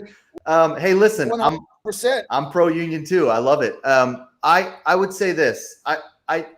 Dan, I suspect that Dad's ire towards Manfred might have just a little something to do with how he handled the Astros scandal and how he swept the Yankees and Red Sox. He threw us under the bus and protected the big money teams, and he's a lying piece of crap. And he redacted all the stuff on the Yankees so nobody could see who did the exact same thing. And he destroyed our destroyed our ability We missed 2 times to get people in the draft. Now we have no farm system, and we were the scapegoat that they threw into the bus when everybody was doing it because you didn't care about us. So, screw him. Nobody else was banging on trash cans. Like, nobody. I don't want to bring up something that happened 6 That years is such baloney. That The was- whole Yankee thing, the Yankees did They this weren't- whole thing. They're the ones behind it. And how come when that report came out, the whole Yankees thing got redacted, right? Why did it get redacted? Like, let's put it out there. Ours didn't get redacted, right? Fears and stuff didn't You get actually won. redacted. The we won the Yankees World Why did. was it all redacted? Like, we Right? Because they protect won the the World Yankees, Series. they What are you so protect the worried Red about? Sox. I mean, Pisses me off. you're always so fired up about this. The Astros John, won. you have a trophy. The Yankees don't have crap. Yeah, and all they Screw did the was Yankees. get beat by us 100 times. And like, teams cheated, but nobody banged on trash cans. Like, we did that. The Astros were like, we're going to make this so egregious. And yeah, we gave it. That season gave Astros fans the most memorable World Series. That was an incredible World Series. 7 games, 6 of the 7 were amazing. All those home runs, blah blah blah. And then the next World Series. So look, we got 2 World Series out of it, and now we're gonna suck. Just be like, you can be such a little brat with your team sometimes. Like, all you've been telling me my whole life is I just want the Astros to win 1 World Series. Then when they win 1 World Series, you're like, they got to win 2 World Series. And then after they win 2, now you're like, we suck. I hate this. I hate the Astros. I hate Manfred. I hate the pitch clock. I hate everything. We're 4-11. Like, after 16 games. Like, I mean, some teams Try living my life as a fan. I just want my team to come back next season. Yeah, I know. There's no more long-suffering fan than Danny's. Just, teams never win anything. Well, no, that's not completely fair. We made the Champions League last year, which we never should have been even close to doing. But we're in 15th or 13th place this season, and we're flirting with relegation. Like, let this season end, please. Yeah. Nate's back on the show. We're gonna at 9:50 Eastern time. Nate's gonna show us how to make a cocktail here. So he had to get ready, set up his bar for that as well. He'll talk us through it. He's got this fancy computer that picks up his sound pretty well wherever he is. So we'll see how that works. If it works well, we'll do it a lot. If it doesn't work, we'll never do it again. Dad, before we move on, one of the things we got to talk about here is little Rosie's Gaming Emporium. While you tell us about Rosie's, tell us when the track opens up, because we're getting toward that point in the year where all of a sudden the horses start racing again. Yeah, baby. We open up in July. We've got a lot more dates this season. Downs. We have thoroughbred racing. We've got a lot of stakes races. I mean, last season was such a tremendous success. And if everybody knows this, we move our entire operation, our entire TV radio studio to our suite at Rosie's. And that's where we are every single day. It's so much fun broadcasting the games there. But it opens up in the second week in July. And it's good. It goes all the way through the second week in September. So it's the longest meet we've had in a while. And because of the Rosie's Gaming, the purses that they put out are now phenomenal. So you're getting the best trainers, you're getting some of the best horses. We now have 3 marquee races, and they're racing on the weekend. So it's just a lot of fun. And to be in the business, obviously, I've been to almost every racetrack now in the United States, many of them that are now closed. I mean, Rosie's is my favorite. Colonial Downs is my favorite. I love going there. It's the most beautiful track in the United States, second only to Saratoga. So I'm going to put the 2 of them up there. Third is Oak Lawn. Speaking of Arkansas, that's also a gorgeous track. But it is so much fun. Just go to rosiegaming.com. You can get all the dates there for Colonial Downs. Get your tickets now, especially buy your tickets now for the 3 big races, the Virginia Derby, etc., because they sell out immediately. And you can check us out when we're there, because when that thing opens, baby, that's there every single day there, and doing our Godzilla One show on the weekend. So it's going to be a lot of fun. All the information that you're going to need, and the best thing to do in Virginia is go to rosiesgaming.com, rosiesgaming.com. Win money, have fun. Great combo. Win money, have fun. I still love one time you were doing a Rosie's thing and you got all fired up because something with Ann and something, and you just yelled, "I need entertainment," which is my favorite. I deserve entertainment. That's what it was. John Fredericks, I deserve entertainment. So That's right. always, your live reads are pretty incredible all the time, but sometimes they go off the rails and they're even better. Look, we deserve entertainment. That's why we move our entire studio to our suite at Colonial Downs. And I remember they got a new ad agency. I probably shouldn't say this on the air, but I don't really care anymore at my age. So they get a new ad agency and they try to, take over and like cut me out of the advertising. So I'm like, you got to be kidding me. It's like, oh, we're only going to, do 2 weeks of advertising on John Frederick Radio Network of Virginia because, we looked at this and that and, we're going to move money around. So blah, blah, blah. So I pick up the phone. I called Churchill Downs. I was the guy that got you. I've been here when you first went to the General Assembly. Now you guys are going to cut me out. Oh, Mr. Fredericks, hang on. 5 minutes later, they call me back. Don't worry about it, John. They jumped the gun. This is what these ad agencies do. They have no idea what's going on. They try to take control of the account. I don't think so. rosiesgaming.com. So now you're just barred from it.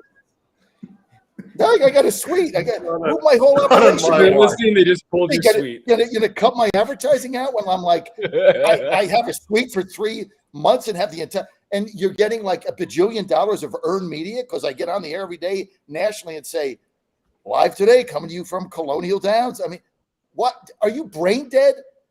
How do these agencies get these accounts? Unbelievable. I can't wait until you're dragging all your stuff up to the suite, and they're just like, sorry, it's booked for the time being. And we booked the whole thing, and it's called in the horse business. It's called ship-in day. We have ship-in day. So we get all the stuff, get a big truck, we ship it in the suite. That's called ship-in day. Then when the meet's over, you have ship-out day. Then you got to get a truck back, get a bunch of people on hire, bring all the equipment back, take it back to Richmond or Pittsburgh or wherever the hell we're going. So that's ship-in day and ship-out day. So it's just like the horse business. Just make sure your keys work before you ship in. Yeah. That's right. And there's That's right.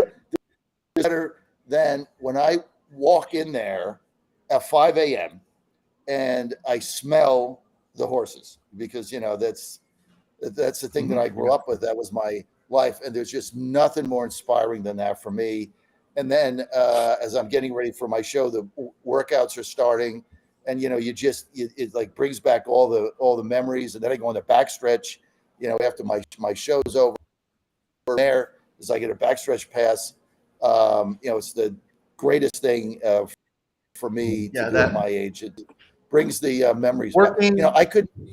I couldn't go to a racetrack after I got out of the business for two decades. First one I went to was Jack when you were like 8, I think, in Hollywood or something, 7 or 8, because I was always afraid if I went back, I'd get sucked back in and I'd quit whatever I was doing and go back to it. So I was scared to go. So it's almost like you're on sobriety, right? You just can't have a drink.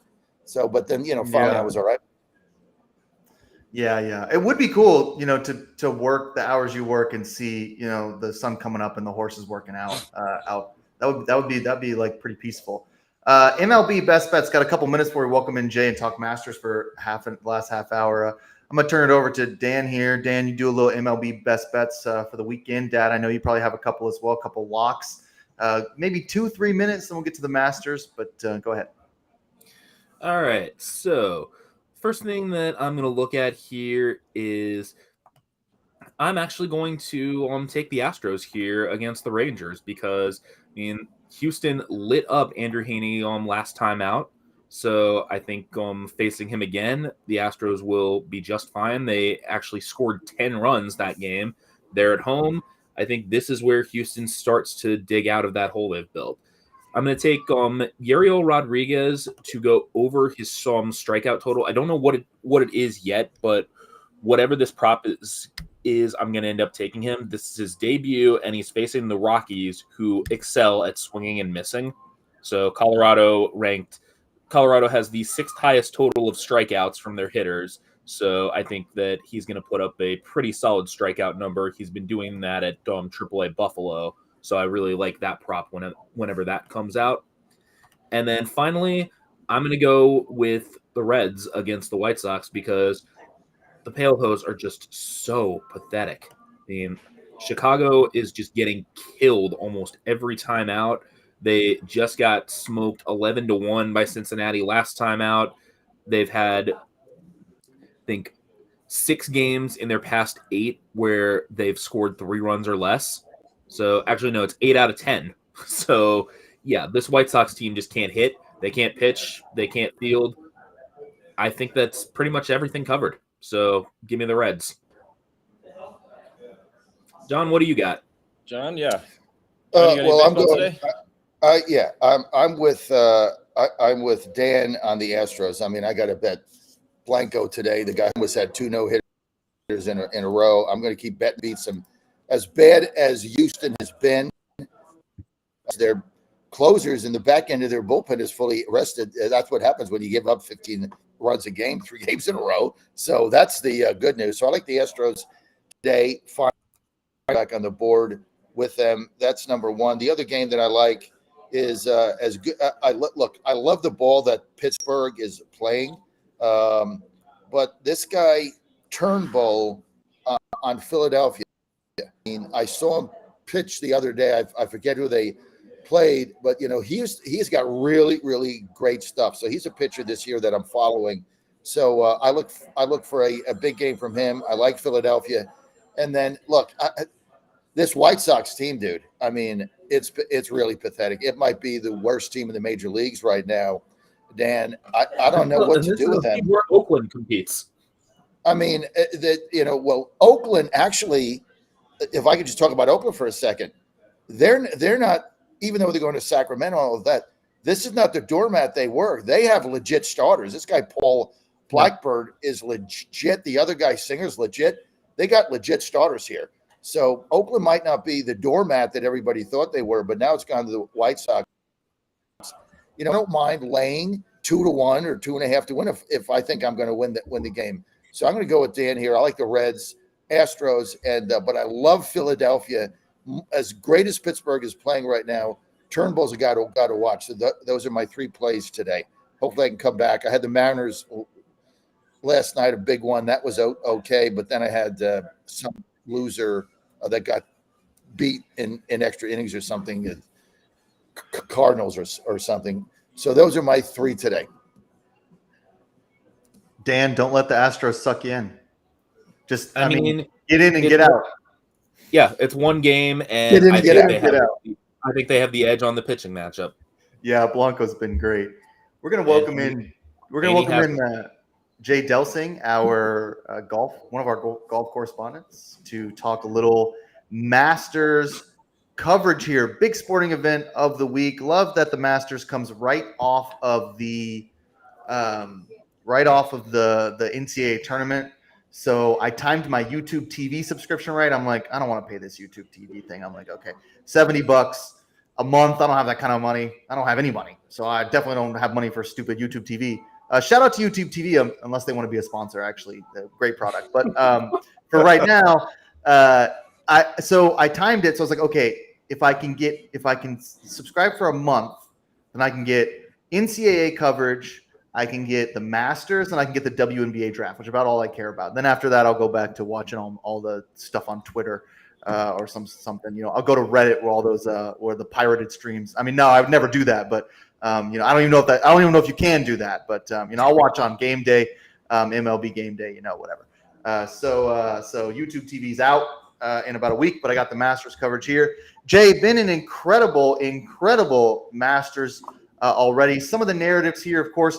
And I love that Bryson DeChambeau is playing well because you came on the show last week. You told us Bryson's primed for a win. Nate's been talking about Bryson all week long as well. You wrote him up on your players to watch. So, we got Bryson playing really well. Of course, we got Scotty, who I think is right there. Now, if his wife goes into labor, he says he's going to withdraw. So that's the wild card there with Scotty.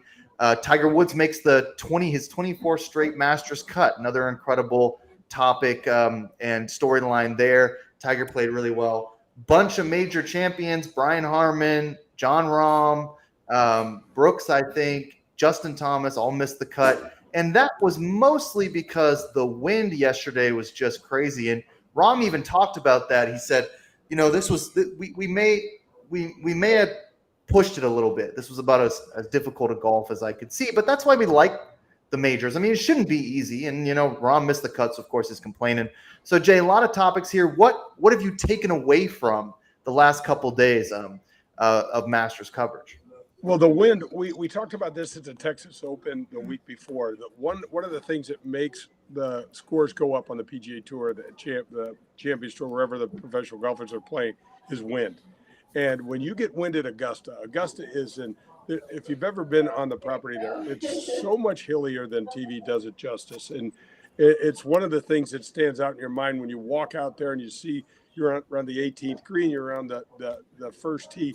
There's so much elevation change, and there's these gigantic tall pines, and the wind swirls like crazy in there, and it just plays havoc with the guys. I mean, they play in a lot of wind, but you need to be so precise with your iron game, which is why Scotty was such a prohibitive favorite. But a couple things. One of my biggest takeaways was looking at John Rahm before the week started.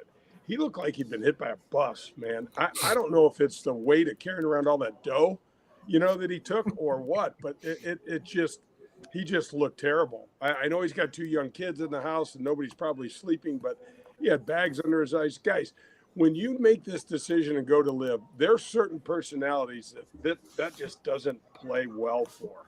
And Harold Varner's another guy that he took a beating on social media, and he came out and he's like, damn, why does everybody hate me all of a sudden? They're like, dude, they look at you like you're a traitor now, and Rahm is he's the head pirate on the ship over there, man, right next to Greg. So I think what happened, Jack, actually was the scores at the tail end of the thing went way up, and Rahm actually did wind up making the cut. He's at 6 over par, made the cut. I think, as far as since I've been alive, I think that's the highest cut number that I've ever seen at Augusta, for the top 50. So, but Brian Harmon's, I was telling on John's show yesterday, Brian Harmon's back 9 looked like a telephone number. It was like 386. I mean, he had 2 triples. He shot 47 on his last 9 holes. So Augusta National won so far, guys. It absolutely beat the best players in the world up this week. Okay, so and Justin Thomas was 1 over on the 15th, and he missed the cut because he fell apart in 16, 17, 18, kind of because of the wind as well. Shot like 7 over for the tournament. Before we get, and I want to talk about Augusta National really quickly, then we'll get to Nate. But Jay, I got a question for you. So another shout out to Augusta is they made Greg Norman buy like a ticket, like it was you or me. Yeah. And I know, I mean, you would have been playing around the time that Greg Norman was playing. Did you ever play with him? Yeah. Did you ever? What was that? I mean, we as golf fans, we have our own viewpoints of Greg Norman as just a golfer and everything else. But what's he like? What was it like? Here's a story I'll tell you. Okay, so I went to college with Steve Pate, and Brad Faxon and I have been knowing each other since we've been kids because you played junior golf tournaments together. And Greg's our 4th, and we're playing for $50, and we're at Jacksonville. And I am paired with Faxon, and Pater's paired with Norman. And Fax and I are up 2 bets on the front 9, and Norman quits. The no pay, no problem. Like, no problem. I'm out. My back is sore, and just walks away from $100. That's incredible. So you played 2 holes with him. As a caddy, guys. You never do that. He may die. Well, I mean, didn't his caddy once say he wanted to caddy for someone who has heart? Yeah, there's a lot of those little they did. And he was an unbelievable from a golf standpoint, though. He was an unbelievable driver of the ball, best driver of the ball until Rory that I've ever seen. He hit it long and straight. And guys, this was with a wooden-headed club that sucked. I mean, the balls were not good. The equipment just wasn't good compared to nowadays. So he was guys, there was one year, I don't remember the year, he played in the final group of all 4 majors and won exactly none. That sounds right. That's yeah. I remember that. It says a lot about his game. And then to Dan's point, I mean, it's a lot to win on tour, and it's hard. And man, they're guys that just want to run all over you. If you don't, you got to guys that just want to run all over you. If you don't, you got to stand up there and have a lot of grit and a lot of whatever it is to figure it out. Got to take care of your caddies as well. We saw that with Kuchar when he won in Mexico a while ago. Brutal. Caddy as well. That was rough for his brand, I guess. Nate, big takeaways on the Masters here. We talked a little bit about DeChambeau's clubs, which is kind of an interesting thing we might want to talk about with Jay. But what are some takeaways? Yeah, I mean, my biggest takeaway, I think, is that this is what, like, Augusta National, like, this is what the members want. They want the most important thing about the Masters to be Augusta National Golf Course, and that's what it is right now. I mean, it's the biggest character in this whole storyline is the golf course, and just how difficult it's playing. Yeah, the wind is bad, but they also, Augusta National has so much more ability than every other course in the world to be able to, like, soften or harden the golf course sort of as they want, as they see fit, basically instantly. And for them to see the wind forecast, to know what it was going to be, and then to really crank it down and make it that firm and fast was Augusta National, wanting to make a point. 65 is not going to work out here. Like, they saw Bryson shoot 65 on a soft Thursday that was kind of windy, and they were like, that's not a score that we're going for again. And it didn't happen. The best score yesterday was 69. And most guys struggled to break par. I mean, we were talking about JT. He was even par going into the 15th hole, and he shoots 7 over in the last 4 holes and missed the cut by 1. It just got so insanely difficult at the end. It was just crazy. So I think that's the biggest storyline. I mean, obviously they want the cream to rise to the top, and obviously it has. I mean, Max Homa is an elite talent. Bryson DeChambeau is a major champion, and Scotty Scheffler's the best player in the world. So, I mean, they have to look at the leaderboard and be pretty happy. Tiger makes the cut. I mean, everything seems to be going really well for this tournament from the perspective probably of themselves and for fans, I think. Yeah, and we saw a lot of frustration on the putting greens yesterday. I mean, Zach Johnson cursed. According to him, he cursed it himself. Sounded like he cursed at the fans, which at Augusta, I mean, the most mild-mannered fans, the best golf fans in the world go to the Masters, and so yelling at the Masters fans is sort of a little ridiculous. But he says he's doing it himself. I saw Tyrrell Hatton chuck his ball into the lake after like triple bogeying a hole. I mean, they were struggling out there. Watched Hovland just swipe at one and 3-putt.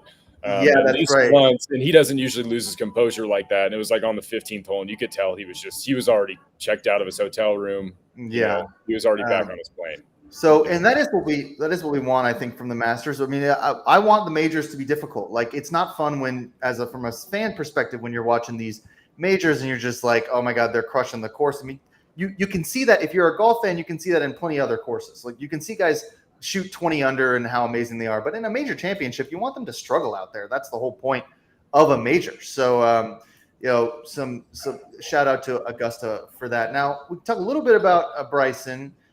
Who putted really well on Thursday, and that was a big part of the reason he was winning. Kept it together yesterday. Nate talked a little bit earlier in the show about his new club heads and how they just became conforming on Tuesday. They're a little bit different. What do you think about this? I mean, Bryson's always done things a little differently on tour. What do you think about these club heads?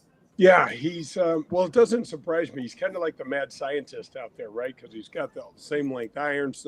I mean, for him to have his sand wedge as long as his 5-iron, I mean, I don't know how he hits some of the little soft shots that he does around the greens, but nothing surprises me. I read last week that he took a golf ball from 2015, which is supposedly going to mimic the rollback, that's going to happen in 2029, where the USGA is rolling back the ball, and he still hit every par 5 with driver and mid iron and drove 1 par 4, so he does a lot of crazy stuff, and that's just the way that he works.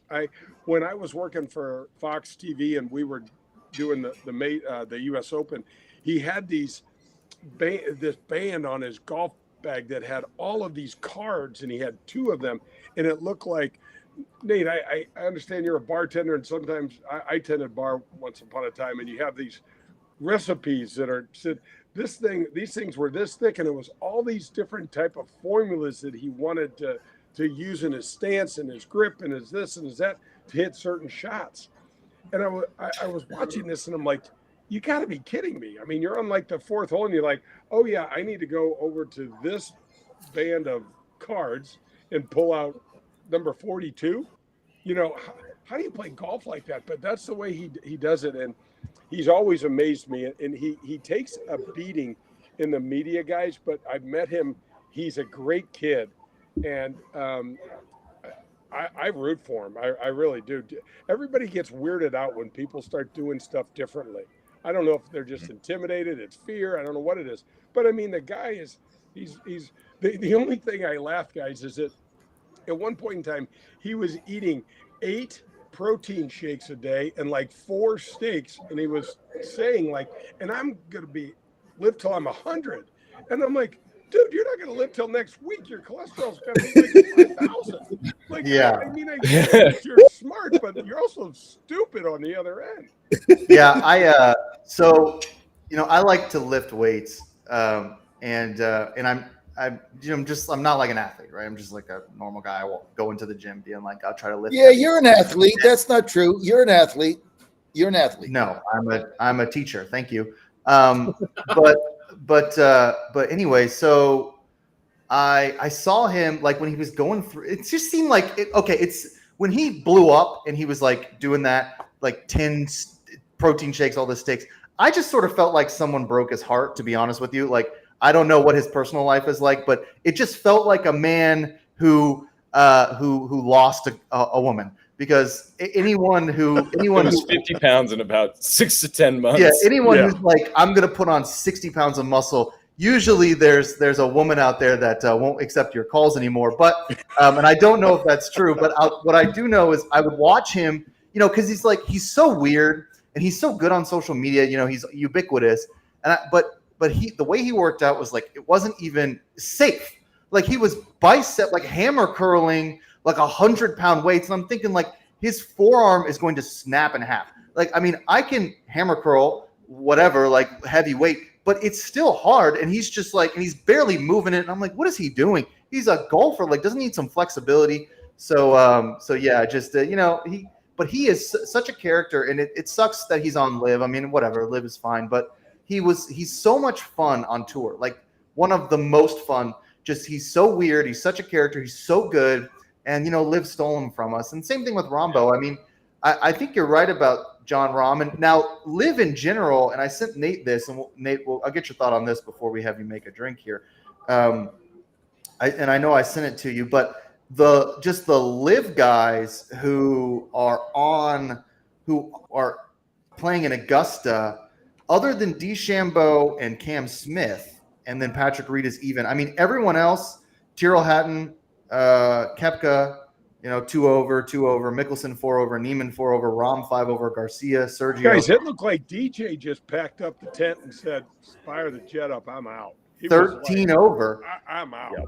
I mean, is this just like a guy like, does Rahm just need to be playing more? I mean, that just seems to me like some of these guys, they're just not playing enough. But I mean, I don't know. I'm not a professional golfer. Maybe you don't have to play that much. I think it's just mindset dependent. I mean, I think for guys like Brooks Koepka, like, he doesn't really need to play that much to show up for a major. Like, he didn't play great this week, but it was a really hard course, and he's still in the top 25. But I think guys like Rahm need the competition. I think guys like Rory, Rory correctly realizes he sort of needs more regular competition, and I think Scotty does too. So I think it's just really, it has more to do with their personality type than some sort of overarching ethos, how golf is best played. I think that there are guys that can just show up and get after it.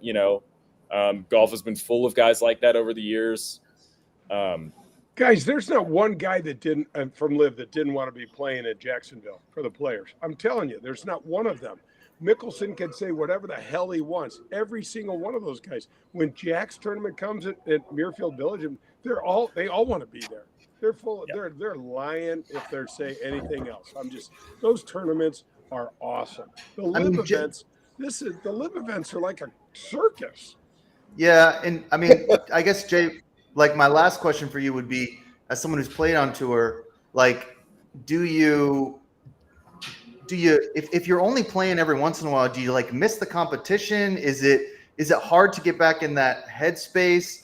Like, would you have rather played once a month, kind of like Liv does, or do you do you think just being out there every week and competing in front of fans is just sort of, I mean, I don't know. If it were me, I'd feel like, oh, I'm living the dream. I want to play golf every week, but I'm not a Boys, I had 4 daughters. If Greg Norman called me, I mean, depending on, I mean, I'd be gone. I mean, let's be honest. I mean, I was a journeyman, man. I was like Fridays. I was wondering, like, should I pack all my stuff? You know, what am I gonna do? So, I got to tell you though, honestly, playing on the PGA Tour was an absolute dream for me. And until now, I mean, it's almost embarrassing the way the tour and our we're running our stuff. It's like we're having tournaments we can't afford. There's no business model here we can't sustain, and now we're borrowing. You know, we got $3 billion injected from the Fenway Sports Group, and now we sat down with Yasser a couple of weeks ago, and everyone thought, man, this is a good guy. And here's the you know what the true irony is, you guys.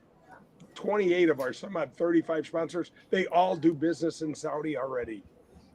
Yeah. So it's not like there's this high horse. And look, they're bad guys. We know what they did to Khashoggi, we know that, but they're not going away. And so, are you in favor of them? Jay, are you in favor of them continuing? Because what you just said is 100% accurate. Because they're money anyway, and whatever you think of the Saudis politically. I mean, Khashoggi, nobody covered that more in depth than me in the news media in the U.S. But the basic thing is KSA is an ally of ours. They're a key ally in the Middle East, whether you like them or not. They're a key ally. So, like, is this thing going to hold together? I think, John, you're 100% right. I think we've got to join. And there's going to be, it's just like the NFL and the AFL, the ABA and the NBA. Everybody hated each other. That went on for 20 years. Hopefully we can have calmer heads prevail. There's a hell of a lot more money. And the Saudis just want in. And the problem is, guys, as I see it, is that we had a gentleman's agreement back last year that they said, they came out with this crazy thing on June 6th that said there's going to be a merger. Okay, we had a gentleman's agreement with the Saudis that they wouldn't poach any more players. Well, we pissed off the PIF and Yasser so much by not calling him, not including him in the meetings, that he just kept adding $50 million increments to Ram's offer until he took it. And then Hatton went, and that was his way of saying, hey, boys, if you don't pay attention to me, I'm just going to take everyone. Yeah. Because they don't care about the money. Does this open it up more young players like you didn't know whether to pack on Friday? I mean, I feel your pain because you're living your dream and there's no money to do this. Does this open more money up for younger players that need time to get there? That's a great question, John, and it can, but it remains to be seen. You know what I mean? And like when Liv did their thing was put together so shoddily. There was no business plan. There's no like, who's going to get relegated? Like, let's say you go out and play Liv, and I'm in the weeds on this stuff, and I can't name the last 20 guys that are playing in the field every week. But somehow or another, if you're going to be a viable tour, you've got to have some sort of pathway on. Like, hey, Nate, you're going to turn pro. You want to go play Liv. How do you get on? Oh, we don't know. So we're in year 4 and we're just finding out. I mean, the thing is a circus. I'm telling you. Yeah, and I think it's like, what do you do? Like, even if they do have a qualifying school, if you go to Live qualifying school, can you go to PGA Tour qualifying school too? Yeah. Like, there's a lot of questions like that. There's so many rules. You're right. I mean, and no one's even considered them yet. So yeah, and these things will get hammered out as the merger comes along. So Jay, want to thank you for coming on to the show here, talking a little Masters with us. We definitely want to continue these conversations. We love having you on. And you can check out Jay's writing at GodzillaWins.com. He's got his Masters players to watch, which had Bryson on there as well. So you can check those out. Now, before we get to Nate, and Nate's over there at the bar, is going to tell us how to make the Azalea drink, which is a Masters drink there. We'll use his bartending skills here in a minute, and he'll walk you through how to make one. I got to talk a little bit about RC Furnace. It's Royal Canal Fitness. Their RC Furnace is a pre-workout. Basically, it's got some caffeine in it that gives you a little bit of a bump there. 60 veggie capsules here in this little bottle. The bump in energy is nice when you're trying to work out, but it also helps you burn that fat by giving a bunch of folic acid and B12 into your system. And the folic acid helps get that oxygen into the muscles. And what that does is it just helps you slim down on your workout. It's really hard. It can be difficult to get rid of some of that pesky weight. And one of the best ways that I found to do it is through RC Furnace. That's Royal Canal Fitness's RC Furnace. Burn fat to fuel your workouts. And what you do is you go to royalcanal.fit, canal like the Panama Canal, royalcanal.fit. There, you're going to type in the promo code Godzilla, just Godzilla, promo code Godzilla. That's going to get you 50% off your first bottle, take you from $44 down to $22. That's a steal right there. And then, of course, once you subscribe, which you definitely will because you'll love this product, you get 2 for the price of 3 after that prescription or subscription. And what this does, guys, I mean, totally natural, all this stuff, just sheds off a little bit of that weight. All right, Nate, you've got. I think that math's right. 2 for the price of 3. I think you misspoke there. 3 for the price of 2. Yeah, 3 for the price of 2. 2 for the price of 3, Dan. That would not be a good deal. Not at all. Dan, that's a deal that I would have taken when I was playing. Yeah, that's right. 2 for the price of 3, baby. Yeah. Can't. Here. All right, so we got Nate there at. It looks like you're at Royce there in Reno. Royce is the bar that Nate works at. Shout out to Royce, the best burger in Reno. If you're ever in the area, you can go there. Now, tell us, Nate, how to make this azalea drink. All right, so the azalea drink was making the rounds sort of on social media. As is most things, Masters, it's been shrouded in secrecy, and there were a bunch of knockoff recipes. And finally, Augusta National said this is the definitive recipe for the azalea cocktail that everyone gets when they go to the Masters. So we're going to show you how to make it now. So a lot of the imitation stuff had pineapple juice. Some people thought there was gin in it. None of those things happen in it. It is just the simplest cocktail you can have. It is 1 1/4 ounce of vodka, keeping it nice and light for Augusta National, drinking out in the sun. You don't. It's early out there in Reno. Shots. Nate, you got to drink this when you're finished. What kind of vodka? What kind of vodka you using? Any type of vodka you want, John. I know you're partial to. Are you a Tito's man or a Grey Goose man? No, Grey Goose. I don't like Tito's and Grey potatoes. Goose. All right. So we got potatoes are vegetables. I thought we were drinking. Exactly. I got to make some lemonade because we don't have any behind the bar here. So I got 1 ounce of simple syrup. We're going to do 2 ounces of lemon juice because this is going to be a sugary sweet drink. And then we're going to go ahead and give this a little shake. Just put the vodka in there, Nate, with the ice and call it a day. What's that? Put the vodka in there with the ice and call it a day. Forget all the lemon. That's right. That's what we're doing. So shake it all up. And then I'm at the other end of the spectrum with that.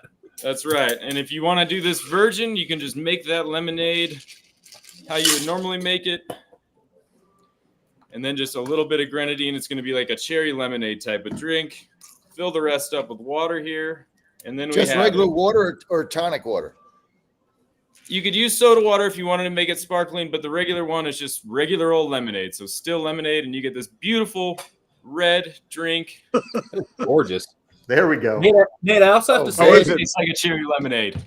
That like your background there with all those drinks, that looks like the bartender version of my spice cabinet.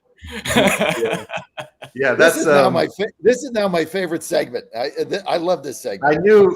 I want to sit at that bar. Nate drinking at 6:58 in the morning. What's not to love?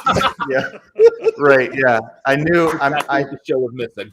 I knew the segment would be great for Daddy. Be taking notes. Okay, you better take notes. I got the whole thing. So the final specs are 1 1/4 ounce of vodka, 5 ounces of lemonade, and a 1/2 ounce of grenadine. Get you this beautiful drink to watch the Masters on Saturday and Sunday. That's maybe 2 drinks now, that. Nate. Now you're beautiful. committed. Yeah, there you go. Man. Maybe a little. Try to sneak that into the baseball stadium.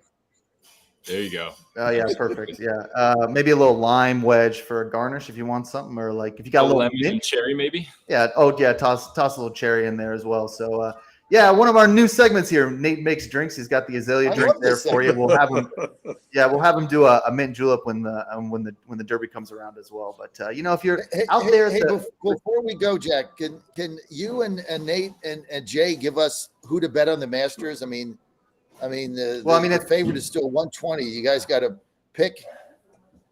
Yeah, I don't know. I mean, for me, it's Scotty, but I don't like once the tournament starts, I don't really recommend betting on it because it's just, the odds suck. But I guess Scotty. What do you But think, here's Jay? the problem too, John. Here's the problem. The last 10 years, the one Masters that was done COVID in the fall, notwithstanding, if you're not in the top 3, you don't win. So you need to be in the top 3 going into the weekend, or else you just don't seem to win this championship. So they talk about all the drama and everything that happens on the back 9, but it's all one-offs. When Mike Weir won and things like that. But the year Tiger won in 2019, how many of the guys hit balls in the water on the back 9? I mean, so I anyone in the top 10 still has a chance. I think the real compelling thing is, what does Tiger do today, and is he able to maintain and can? But I don't know what I don't see any value in any of these things, John. I don't see a whole lot of value in them. Yeah, once the tournament starts, there's just not that much value in betting golf. You got to get on it early and then hope your guy makes the cut. But Scotty, if you're really interested, thanks for listening to the Godzilla Wins Picks show here this Saturday morning. We are live from all over the place. So we want to thank Jay for joining us. We want to thank Nate and Dad, of course, as always, and Dan for joining us too. Go to GodzillaWins.com for all of your sports coverage. And daily Shout out picks. to Don't Darren forget as well daily for picks. Daily picks. Daily picks as well. We will see you next week. Up next is the War Room. Thanks, guys. Thanks. Hey, good job. I love this segment with Nate. The backdrop is so friggin' cool, and I love it. That and the fact that you're there at 6. What is it? 7 in the morning or 6:50 something. That is a brilliantly conceived segment, Jack and Nate. Is brilliantly conceived, and it's gonna. Yeah. Here's what I love about it.